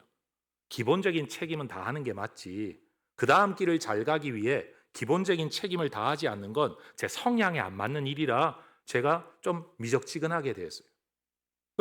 그러면 나를 담임으로 세워주겠다고 한 분 있으면 여러분 제가 이제 잘 보여야 될 거 아니에요.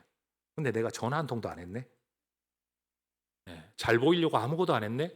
그 다음 해 노회가 일어나서 그때 소속된 노회에 그 교회가 있었는데 노회 가서 인사를 했더니만 목사님이 인사를 받는 둥 마는 둥 얼굴을 돌리시는 거예요. 전 눈치가 빠르거든요. 아, 깨졌구나. 안 될 일이구나. 마음이 돌아섰구나. 근데 저는 하나님이 나 길 열어주세요라고 기도하자 이런 제의가 왔기 때문에 이게 하나님의 인도하심이로구나 라고 어느 정도 기대는 하고 있었는데 조기 전역에 대해 딱 걸려가지고 이건 아니지. 바른 길을 가야지. 불편한 마음을 가지고 있었는데 자기들 뜻 안 따라주면 그냥 깨버린 거예요. 그쪽 교회에서 일방적으로 제안하고 일방적으로 깬 거예요. 이제 나는 남았어. 나 혼자 버림받은 거지. 그런데 이제 와서 내가 그 교회에 미련을 가질 이유도 없고 여러분 강남구 논현동에 있는 교회. 미련을 가질 필요도 없고 그런데 분명히 하나님이 나한테 이건 사인을 주신 거다. 네 길 내가 예비하고 있다. 내가 믿음으로 이렇게 받았어요. 그래서 끝날 때까지 6월 30일이 저녁일인데 진짜 하루도 교회 안 비우고 매일 새벽기도, 매일 오전 성경 공부, 주중 예배, 금요 기도회, 주일 낮 예배, 저녁 예배 다 채우고 6월 30일 딱 저녁을 했는데 아무도 나를 안 불러. 고3 때 내 시험 성적 처음부터 끝까지 떨어진 거하고 똑같아. 하나님을 위해 뜻을 세워서 선한 일을 했는데 아무도 나를 안 불러. 갈 데가 없어. 그래서 처가살이가 시작됐어요. 갈 데가 없으니까. 사역지가 정해지지 않았는데 집을 구할 수가 없잖아요. 그렇잖아요. 새라도 구할 수가 없잖아요. 어디로 갈 거예요? 그래서 처가살이가 시작될 때 문제는 처가살이가 장인어른 치매, 중증 치매 환자, 장모님 암 말기 환자, 제 아내 3남매의 장녀. 그러니까 처가살이를 왜 했냐면 그럼 이때라도 어른들을 좀 돌보자. 근데 처갓집이 방 3개. 그런데 장인 장모 환자잖아요. 처남하고 처제가 있었거든. 우리 집에 애가 3이었거든. 그럼 방 3개 있는 아파트에 여러분 도대체 몇 식구가 산 거예요? 바글바글 사는데 남자는 진짜 쓸 데가 없더라고. 내가 그때 느꼈어요. 장인, 장모 병수발 들고 장인 계속 변 이렇게 막 싸시고 하는데 나는 할 수 있는 게 없고 아내가 그 다 뒷수발 들고 나는 애 둘, 첫째, 둘째 애만 데리고 막내는 너무 어려가지고 애 둘 데리고 이제 봐주는 게 내가 하는 일이었어요. 여러분 남자 쓸 데 없어요. 어려운 일 생기니까 여자들이 일 다 하더라고요. 근데 나는 그게 너무 답답한 거예요. 미래는 정해져 있지 않았어. 열어보한 마음이 난 이해가 돼요.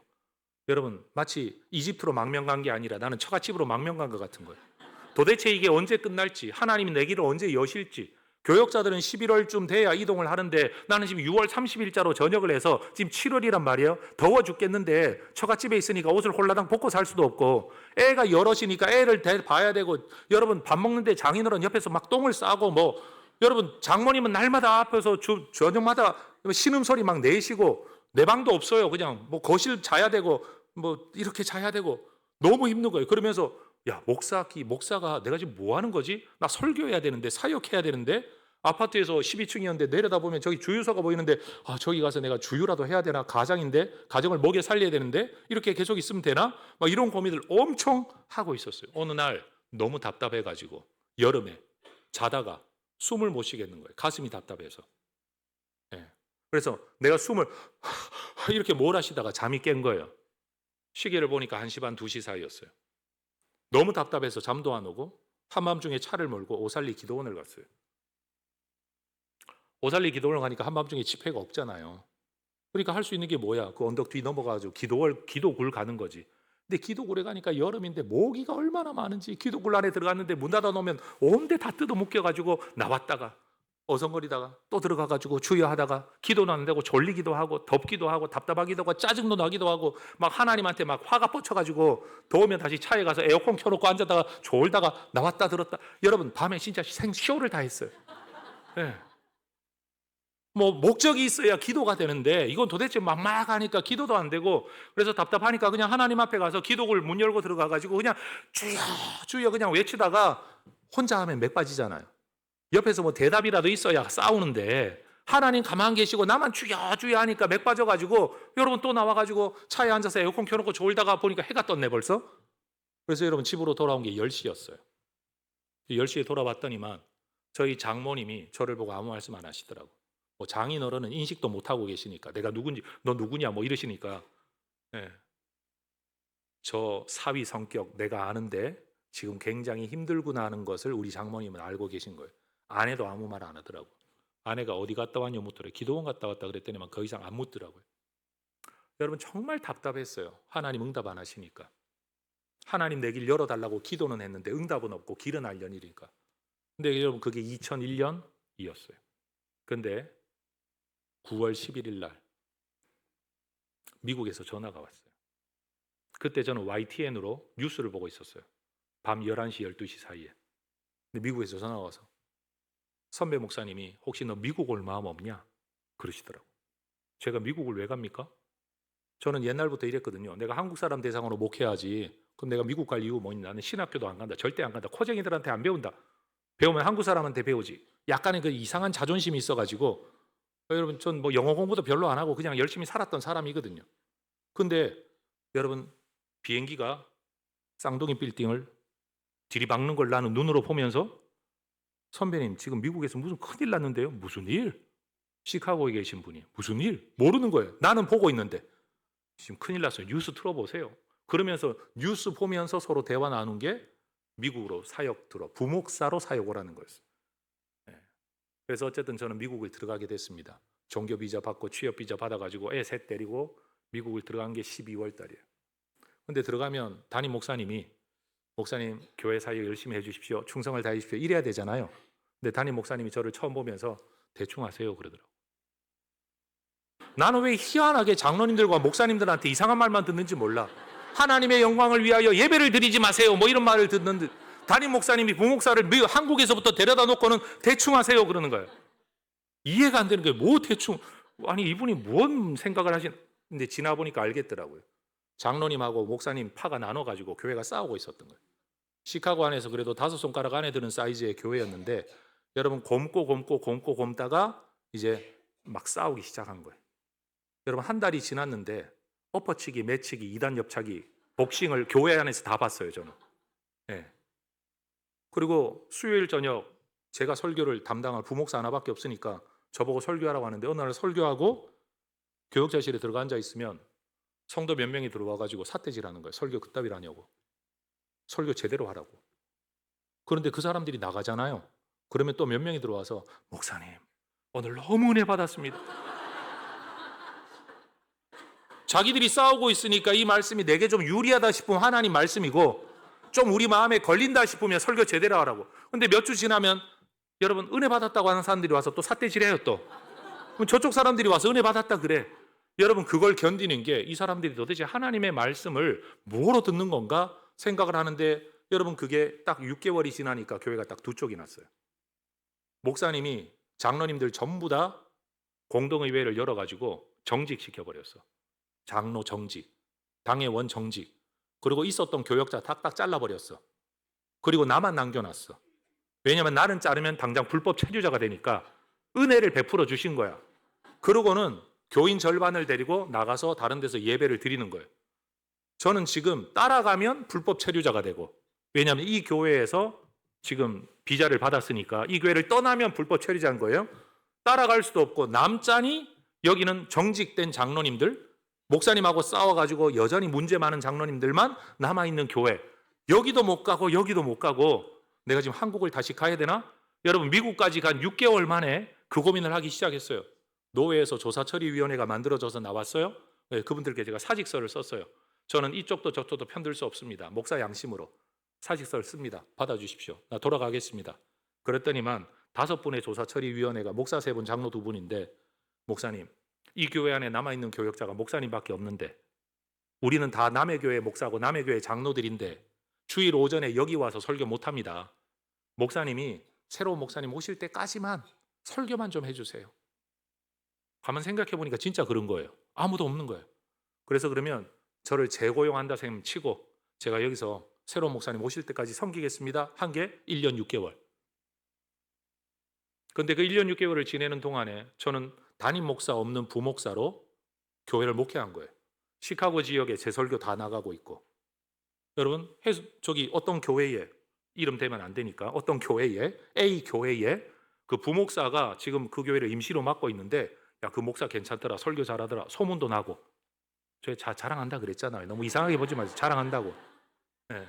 그래서 그 교회 장로님들이 결국 절차를 거쳐서 임시당회장 안에서 장로가 다 복직이 되었어요. 당회가 회복이 되었어요. 그러자 이분들이 저를 담임으로 청빙하겠다고 요청을 했어. 30대 초반에 32살, 3살짜리를 담임으로 모시겠다고. 내가 아무리 생각해도 이건 아닌 것 같다. 기도하겠다. 기도원을 들어갔다가 그건 기도원이었고 리트릿 센터라고 있는데 여러분 위스콘신 주까지 올라가 가지고 여러분 리트릿 센터 가서 5일을 금식하고 내려왔는데 아무리 답이 없어. 역시 하나님은 말씀을 안 하셔. 예. 근데 내 마음에 이게 답이 아닌 거예요. 아니라는 생각이 드는 거예요. 거절했어요. 그리고 그냥 새로운 목사님 모시세요 하고 또 보내는데 이분들이 뽑을 생각을 하지 않고 몇 달을 지내더니만 또 요청하는 거예요. 우리 목사님 해주세요. 그래도 목사님만한 분이 없는 것 같아요. 그런데 그럼 또 한번 기도하죠. 그러고 갔더니만 여전히 답이 없어. 네. 그래서 아닙니다. 했더니 비로소 담임 목사님을 청빙 시작하고 목사님 모시고 6개월 동안 그분 뒷바라지하고 이제 한국으로 나오게 됐어요. 근데 여러분, 나 미국 왜 왔지? 갑자기 그 생각이 드는 거예요. 미국 왜 왔지 나? 남 싸우는 거 뒤치다꺼리 하러 왔나? 하나님이 난 공부를 하고 싶었는데 공부도 시작은 했는데 끝내지도 못하고 아니 뭐 사역도 뭐가 배운 것도 없고 영어도 못 배우고 아무것도 못하고 다시 돌아가야 되니까 옆에 있는 교회 목사님이 너 왜 왔냐? 너 미국 왜 왔냐 그러더라고. 조롱하듯이. 그리고 야 다른 사람들은 담임 목사 돼달라 그러면 넙죽 받을 텐데 그만한 사이즈의 교회 담임 목사 되는 게 쉬운 줄 아냐? 실제로 그 교회 담임 목사 청빙할 때 주변에 있는 목사님들이 전부 다 이력서를 내더라고. 네, 그만한 사이즈의 교회였었어요. 근데 너는 어떻게 줘도 못 먹냐 안 먹냐?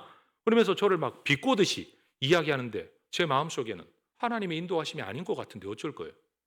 그래서 한국에 나오기로 작심을 했어요. 너무 마음이 힘든 거예요. 내 존재의 의미는 뭐지? 내 이 세상의 시간의 의미는 뭐지? 근데 어느 날 신문 광고를 보다가 집회 광고가 나와가지고 집회를 갔어요. 은혜를 좀 받으려고. 목사도 은혜 받아야 돼요. 예, 여기서 계속 쏟아내기만 하면 안 채워져. 은혜 나도 받아야 돼. 여러분들도 남의 밥 얻어먹어야 가족 밥 해줄 수 있는 힘이 생기잖아. 공감 안 하세요? 예, 그렇잖아. 나도 이제 은혜를 받으려고 하는데 마침 이분이 일본에서 선교하는 한국 목사님이신데 예언기도를 하시는 분인 거예요. 근데 뭐 총신 출신이 예언기도 별로 안 믿잖아. 근데 그래도 마음이 너무 울적하고 답답해가지고 목사님 저도 한번 기도해 주십시오 그랬더니만 목사님이냐고 그러더니만 들어오라고 그래서 방에 들어가가지고 둘이 딱 앉았는데 이분은 희한해요. 옛날 그 마이마이 카세트 있잖아요. 테이프 하나를 딱 꽂더니만 자기가 하는 기도를 지가 녹음해. 예. 그리고 녹음한 그 테이프를 주면서 주는 거예요. 이게 하나님 말씀이라고. 근데 그 기도의 내용이 뭐냐? 모든 것이 준비된 데에서 너를 인도할 거다. 요게 핵심 내용이었어요. 남의 기도 너무 많이 알려가지 마세요. 예, 좋은 말 되게 많았는데 핵심은 그거였어요. 근데 나는 그게 내 마음에 위로가 안 돼. 왜? 뭐 준비되긴 뭐가 준비돼 있어. 내 인생 지나온 미국 생활이 이게 남 뒤지다거리하고 죄송하지만요. 제가 그 1년 반 지내는 동안에 싸우는 거 6개월, 1년 반 혼자 사역한 거 새로운 담임 목사님 모시고 6개월, 기껏해 2년 6개월인 거예요. 그 2년 6개월을 지내는 동안에 너무 스트레스를 받아가지고 여러분 우리 교회 한의사 집사님이 저를 진맥하더니만 목사님 이거는 갑자기 돌연사할 수 있는 맥입니다. 여러분 30대 초반의 남자가 그런 이야기를 들을 만큼 엄청난 스트레스 속에 산 거예요. 야 하나님 이게 뭔가 그랬는데 어느 날 이제 장로님이 저를 부르시더라고요. 어느 식당에서 중국 식당 회전 뚫뚫 도는데 둘이 앉아가지고 이분이 이 모든 문제의 원흉이었어요. 목사님 쫓아내는 원흉이 그분이었어요. 그런데 이분이 선임 장로라서 제가 미국으로 들어가는 모든 변호사에 대한 업무 절차를 이분이 다 했어. 그분이 또 유력한 재력 까이고 뭐 이 인맥이 넓고 이민 생활 오래 해가지고 그런데 그분이 나한테 이렇게 말하는 거예요. 목사님 한국 나가는 건 이제 결정 났으니까 어쩔 수 없고 대신 목사님 그동안 취업 비자 받고 들어오셨었는데 그때부터 영주권 신청 프로세스가 진행이 됐었으니까 지금 서류를 하나 내밀면서 목사님 이거 지장 찍으라는 서류입니다. 핑거프린트, 지장. 이거 지장 찍고 나면 2-3달 안에 영주권 나옵니다. 그러니까 목사님 한국 가는 걸 우리가 말릴 수는 없으니 대신 가시되 그 교회에서 받는 사례를 우리 교회로 송금해 주세요. 그러면 우리 교회에서 목사님의 사례를 발행하는 것처럼 체크를 끊어 보내드리겠습니다. 그리고 목사님은 우리 교회가 잠시 선교 사역을 위해 한국으로 파송한 것으로 보고하면 됩니다. 그렇게 몇 달만 하면 영주권 받고 나서는 마음대로 하세요 그러더라고요. 그래서 저한테 그 제안을 하는 거예요. 여러분 제 성질에 그 말을 받았을까요? 안 받았을까요? 뭘 믿고 그렇게 자신 있게 말씀하세요? 장로님 너무 감사한데 저는 그렇게는 안 하고 싶습니다. 정중하게 그냥 그렇게 안 하고 싶습니다. 틀렸다 하면 안 되잖아요. 그분은 제안한 건데 안 하고 싶습니다. 그랬더니 막 목사님 애가 셋인데 애들도 똘망진데 걔네들 나중에 미국 가서 유학하려면 영주권자는 학비가 절반 이하입니다. 목사님 목사해가지고 애들 어떻게 유학시킬 겁니까? 그러면서 막 이제 이야기하는 거예요. 하나님이 길을 열어주시겠죠. 뭐 저도 유학 안 왔는데 우리 애들도 안 오면 되죠. 뭐 그냥 나중에는 그렇게 이야기했는데 나중에는 목사님을 위해서 쓴 돈이 교회가 얼만데 막 변호사 비용이 얼만데 그러면서 막 혼을 내시는 거예요. 그래서 죄송합니다. 뭐 제가 헌금할 수는 없고 그래도 제가 할 만큼 이 교회를 위해 봉사했다고 나는 생각을 합니다. 그러고 비서 이제 제가 떠나왔어요. 영주권을 포기한 거죠. 여러분 미국에 있는 사람들은요 영주권이 있는 사람한테는 아무것도 아니고요 없는 사람한테는 노예 계약의 근거가 돼요. 영주권 내준다는 조건 하나 가지고 월급 안 주거나 막 일을 부려먹어도 그 회사 못 떠나요. 왜? 떠나면 불법 체류자가 돼서 당장 미국에서 쫓겨나니까. 제가 살았던 때는 그랬어요. 그래서 성도들 가운데 영주권 문제가 걸려가지고 정말 고생하고 억울한 일 당하는 분들의 신방이나 일들을 너무 많이 본 저로서는 영주권이 얼마나 큰 문제인가를 알고 있었거든요. 그런데 그 길을 가고 싶지 않은 거예요. 그걸 목사 자리 제안하는 거 버렸죠. 하나님의 마음에 감동이 없어서. 또 하나는 영주권 포기했죠. 그리고 이제 나왔어요. 근데 여러분 나온 지 1년도 안 되어서 해성교회에서 저를 담임으로 청빙했어요. 저는 이력서 안 냈습니다. 설교도 안 했습니다. 그리고 공동의회 열어가지고 통과시켜 놓고 저한테 와서 우리 교회 담임 목사님으로 와주세요. 사실은 이게 진짜 청빙이에요. 청하여 모셔오다 청빙. 선발하는 게 아니거든요. 이게 하나님의 부르심인 것처럼 느껴져가지고 제가 전도사 할 때 그랬거든요. 해성교회는 트럭채로 갖다 줘도 안 한다 내가. 해성교회 만만한 교회 아니에요 여러분. 제가 교육전도사 있으면서 보니까 우리 원로 목사님 매주일 얼굴 울그락푸르락 하면서 열받고 스트레스 받아가지고 진짜 막 고생하시는 걸 교역자 입장에서 너무 많이 봤기 때문에 여러분 해성교회가 절대 제가 이쁘게 보이지 않았어요. 내가 맨땅에 개척을 하면 하지 그따위 교회는 안 간다. 여러분 하나님 앞에서요 절대 안 한다는 말 절대 하지 마세요. 절대 안 한다 그러면 절대로 시키시는 분이 하나님이신 것 같아요. 죽어도 안 한다 이러면 진짜 죽여버리세요. 여러분 말 조심해야 돼요. 하나님께 다 맡깁니다. 이래야지. 제가 그렇게 기도했어야 되는데 절대 안 간다 그랬더니만 하나님이 그냥 설교도 안 하고 그냥 불러가지고 버티고 지금 21년째 살고 있는 거예요. 여러분 제가 간증하는 내용은 딱 하나입니다. 하나님 앞에 태도 바로 하고 바른 길 걸으면 눈앞에 잘 되는 길, 사람들이 흠모하는 길, 부러워하는 길 선택하지 말고 하나님 내 길 여시면 누구도 막지 못한다. 하나님이 내게 주는 건 누구도 빼앗아가지 못한다. 지금 내 눈에 보이지 않을 뿐이다. 여러분 하나님 신뢰하시기를 축복합니다. 마지막 이야기 하나 더 할게요. 뭐 이렇게 하면 한 3시간도 설교하겠다. 해성교회를 목회하는데 너무 힘들더라고요. 장로님들은 애 취급하고 나는 실제로 젊었고 30대 중반에 담임 목사 됐으니까 목사님은 나보다 10년이나 나이 많아. 어른이야 어른. 할아버지야 할아버지. 30대 중반에 담임 목사 됐다니까요. 그러니 뭐 모든 사람들이 애 취급하죠. 제가 교회 처음 왔을 때 인사하면 성도들이 내 인사를 안 받았어요. 자기들끼리 싸워가지고. 자기가 싫어하는 사람이 정 목사님을 좋아한다? 그러니 나는 정 목사를 싫어한다. 이게 그들의 논리였어요. 심지어 저희 교회에 있었던 부목사님 한 분은요 저한테 대놓고 이렇게 말했어요. 정 목사님 여기 얼마 못 견딜 테니까 정 목사님 쫓겨나면 내가 여기 담임할 겁니다. 부목사가 담임 목사한테 그런 소리를 하더라고. 난 평생에 그런 말을 들을 줄 몰랐어요 나는.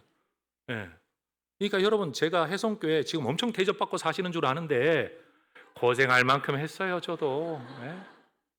근데 너무 힘들어가지고 도무지 못 견디겠더라고요. 떠나고 싶더라고요. 떠나고 싶은 거예요. 그런데 교회 바깥에서 교제를 나누는 어떤 성도님과 그분이 기도를 좀 많이 하는 분, 제가 학생 때부터 목사 되기로 마음먹었기 때문에 말씀과 기도, 성경 이게 나오잖아. 이 기도에 힘을 좀 써보려고 학생 때부터 기도원 엄청 쫓아다녔거든요, 저도. 제가 보기에는 굉장히 지적으로 보이지만 제 안에는 여러분 기도원의 이 뜨거움이 있습니다. 은혜가 있고 은사가 있고 그렇거든요. 잘 드러내지 않을 뿐이지. 근데 그분과 대화를 하는데 제가 더 이상 못 견딜 것 같다고, 너무 힘들다고. 근데 이분이 이렇게 이야기하는 거예요. 이분도 예언의 은사가 있는 분이거든요. 목사님, 목사님이 무슨 결정을 하시더라도 하나님이 그 길을 여실 겁니다. 근데 이게 얼마나 위로가 되든지. 죽어도 여기 있어야 돼요 이러면은 미웠을 것 같아. 그분이 난 지금 힘들다고 말하고 있는데 견뎌라 이러면 얼마나 싫어요. 그게 같이 욕을 해줘야 되잖아. 근데 이분은 욕은 하지 않고 아주 거룩하게 목사님이 무슨 길을 선택하시더라도 하나님이 그 길을 열어주실 겁니다. 개척을 하면 개척길을 여실 거고, 혜성교회에 계시면 여기에서 이 길을 여실 거고, 다른 교회에 청빙받아 가면 거기서도 길을 여실 겁니다. 막 기분이 째지게 좋더라고. 김은규 목사님도 그렇게 될 줄로 믿습니다. 하나님이 그렇게 약속하실 줄 믿습니다. 그런데 그 말을 들으니까 못 가겠더라고. 그러면서 제가 너무 좋아가지고 웃음이 떠나질 않는 거예요. 대화를 하는데 너무 위로가 되는 거예요. 그게 왜? 하나님이 나 책임지신다. 네가 지금 힘든 거 네가 피하면 피한 대로 길 열어줄게. 이렇게 나를 위로해 주시는 것처럼 들리니까, 그래서 도대체 하나님이 언제 그런 마음을 가지셨을까요? 밑도 끝도 없이 목사가 진짜 뜬금없는 질문을 한 거예요. 언제 하나님이 내 길을 그렇게 열어주시기로 작정을 하셨을까요? 라고 내가 질문을 했더니만 이분이 눈을 감고 이렇게 기도하시는 거예요. 그분의 신앙 성향을 제가 알기 때문에 기도하고 예언 받는구나, 그런 걸 제가 이제 잠깐 기다렸어요. 그러더니 눈을 딱 뜨더니만 이렇게 말씀하시는 거예요. 목사님, 거기가 어딘지는 모르겠는데 깜깜한 밤입니다. 블록으로 있는 기도굴 같습니다. 목사님이 두 손을 들고 주여 주여 외치면서 아무 기도도 못하는 상황이 제 눈에 보입니다. 해석을 한 게 아니에요. 보입니다 라고 이야기하는데, 제 인생에 그런 장소에서 기도한 건 그때가 유일하거든. 밤잠 못 자고 일어나 오살리 기도원 갔을 때요. 하나님은 그때 저한테 응답하지 않으셨어요. 저는 미쳐 죽을 지경이었어요. 여러분, 6월 30일 저녁을 하고 12월, 9월 달에 이야기될 때까지 7, 8, 9, 2달 반 이상을 정말 길 모르고, 그때 얼마나 처량했는지 아세요? 애 둘 데리고 예배를 드리러 가야 되는데 주일 예배 있으면 아내는 못 가요. 어른들을 돌봐야 되기 때문에 못 가요. 나는 애들을 데리고 예배를 드리러 가야 돼. 그때라도 나가야 내가 숨을 쉬어. 근데 여러분, 내가 애 둘 데리고 겨우, 애들 나이가 몇 살이 안 됐어요. 초등학교도 안 된 애들이에요. 애들, 첫째 딸, 둘째 남자애, 둘 데리고 어느 날 교회 가서 예배를 드리면, 여러분 그래도 내가 합동교단의 군목 출신이잖아. 그리고 우리 교단에 누가 가면 누구라도 알아볼 거 아니야. 전도사라도 있고 친구라도 있을 거 아니야. 그러니까 합동교단 교회는 못 가는 거야. 예, 백수라는 거 보이기 싫어가지고. 그래서 남의 교단만 쫓아다니는 거예요. 감리교, 성결교, 침례교 뭐 이런 데 있잖아요. 이상한 장로교. 예. 그런 데만 가서 예배를 드리는데, 나 저 목사인데 말은 못하고 조용히, 일부러 예배도 일찍 안 가요. 왜냐하면 일찍 앉아 있으면 처음 오셨어요 누가 물어볼까 봐. 예배 시간 한 1, 2분 전에 딱 들어가 앉아가지고 예배 마치면 막 나오는데, 눈치 없는 새가족 담원들이 쫓아와가지고는 자꾸 처음 오셨어요 자꾸 묻는 거예요. 등록하지 않으시겠어요? 그럼 그 다음 주 그 교회 못 가는 거예요. 여러분, 교회도 가끔씩은 내버려 두기를 기다리는 분들이 계신다는 걸 여러분 인정해 주시기를 바랍니다. 제가 새가족들, 여러분 제 마음이 제 이해가 되더라고요. 조용히 갔다 일단 예배 드릴 수밖에 없는, 내가 지금 교회를 찾고 있는 게 아니라 예배를 드리기 위한 장소가 필요한 것 뿐이었는데, 여러분 남의 교회에 등록할 수는 없잖아요. 내가 언제 사역 나갈지도 모르는데. 여러분, 그래서 어떤 분들은요 그렇게 가니까 보면서 자기들끼리 하는 말이 들려. 아유, 어쩌자고 호레비가 혼자 애들 데리고 예배 때. 새가족 팀원들이 자기들끼리 하는 말이 내 귀에 들리는 거예요. 어쩌자고 호레비가 애 둘 데리고 자기 혼자 예배드리고 왔는데 어쩌쩌쩌. 야, 진짜 별의별 일을 다 겪었어요. 근데 하나님께서 그 기도를 들으셨다. 보니까요, 너 잘해야 된다라는 말이 나를 견디게 하는 게 아니라 내가 뭘 해도 네 길 선택을 존중해 줄게 라는 말이 오늘을 견디게 하는 것 같아요. 너 이래야 돼 라는 부모의 말이 아니라 네가 무슨 선택을 해도 나는 너를 응원할게, 이 말이 자녀들을 힘나게 만들거든요. 저는 목사로서도 하나님이 저를 그렇게 하신 것 같아요. 하나님이 저보고 너 절대 해성교회 있어야 돼 그러면 제 성질에, 담임 목사님이 너 돌아와라 그런데도 이미 끝났습니다 했던 제 성질에, 여러분 제가 어긋나거나 삐딱하거나 섭섭하거나 병들었을 것 같은데 하나님은 저를 너무 잘 아시는 것 같아요. 네가 무슨 선택을 해도 나는 네 길 열어줄게, 나는 네 편이야. 여러분 그 말씀 때문에 제가 해성교회 도망 안 가고 여기까지 남아 있습니다. 하나님은 우리의 기도를 들으십니다. 여러분 하나님의 은혜를 누리며 지키는 방법은 하나님을 신뢰하고 오늘을 견디는 겁니다. 질문 한번 드릴게요. 여러분 귀에 들리는 해성교회 이야기가 걱정스럽습니까? 부럽습니까? 여러분 귀에 들리는 해성교회 이야기가 좋은 이야기입니까? 안 좋은 이야기입니까? 저는 제가 볼 때는 해성교회가 지금 최전성기를 누리는 것 같아요.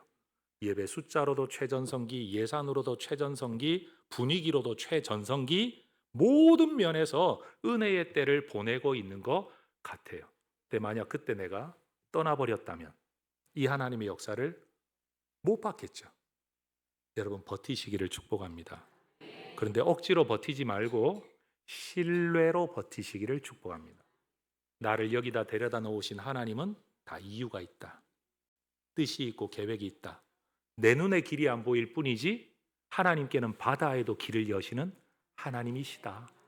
저는 답답해서 여러분 기도 잘할 필요 없어요. 하나님은 기도하는 나를 들으시지 내 기도를 들으시는 게 아니에요. 다시 말할게요.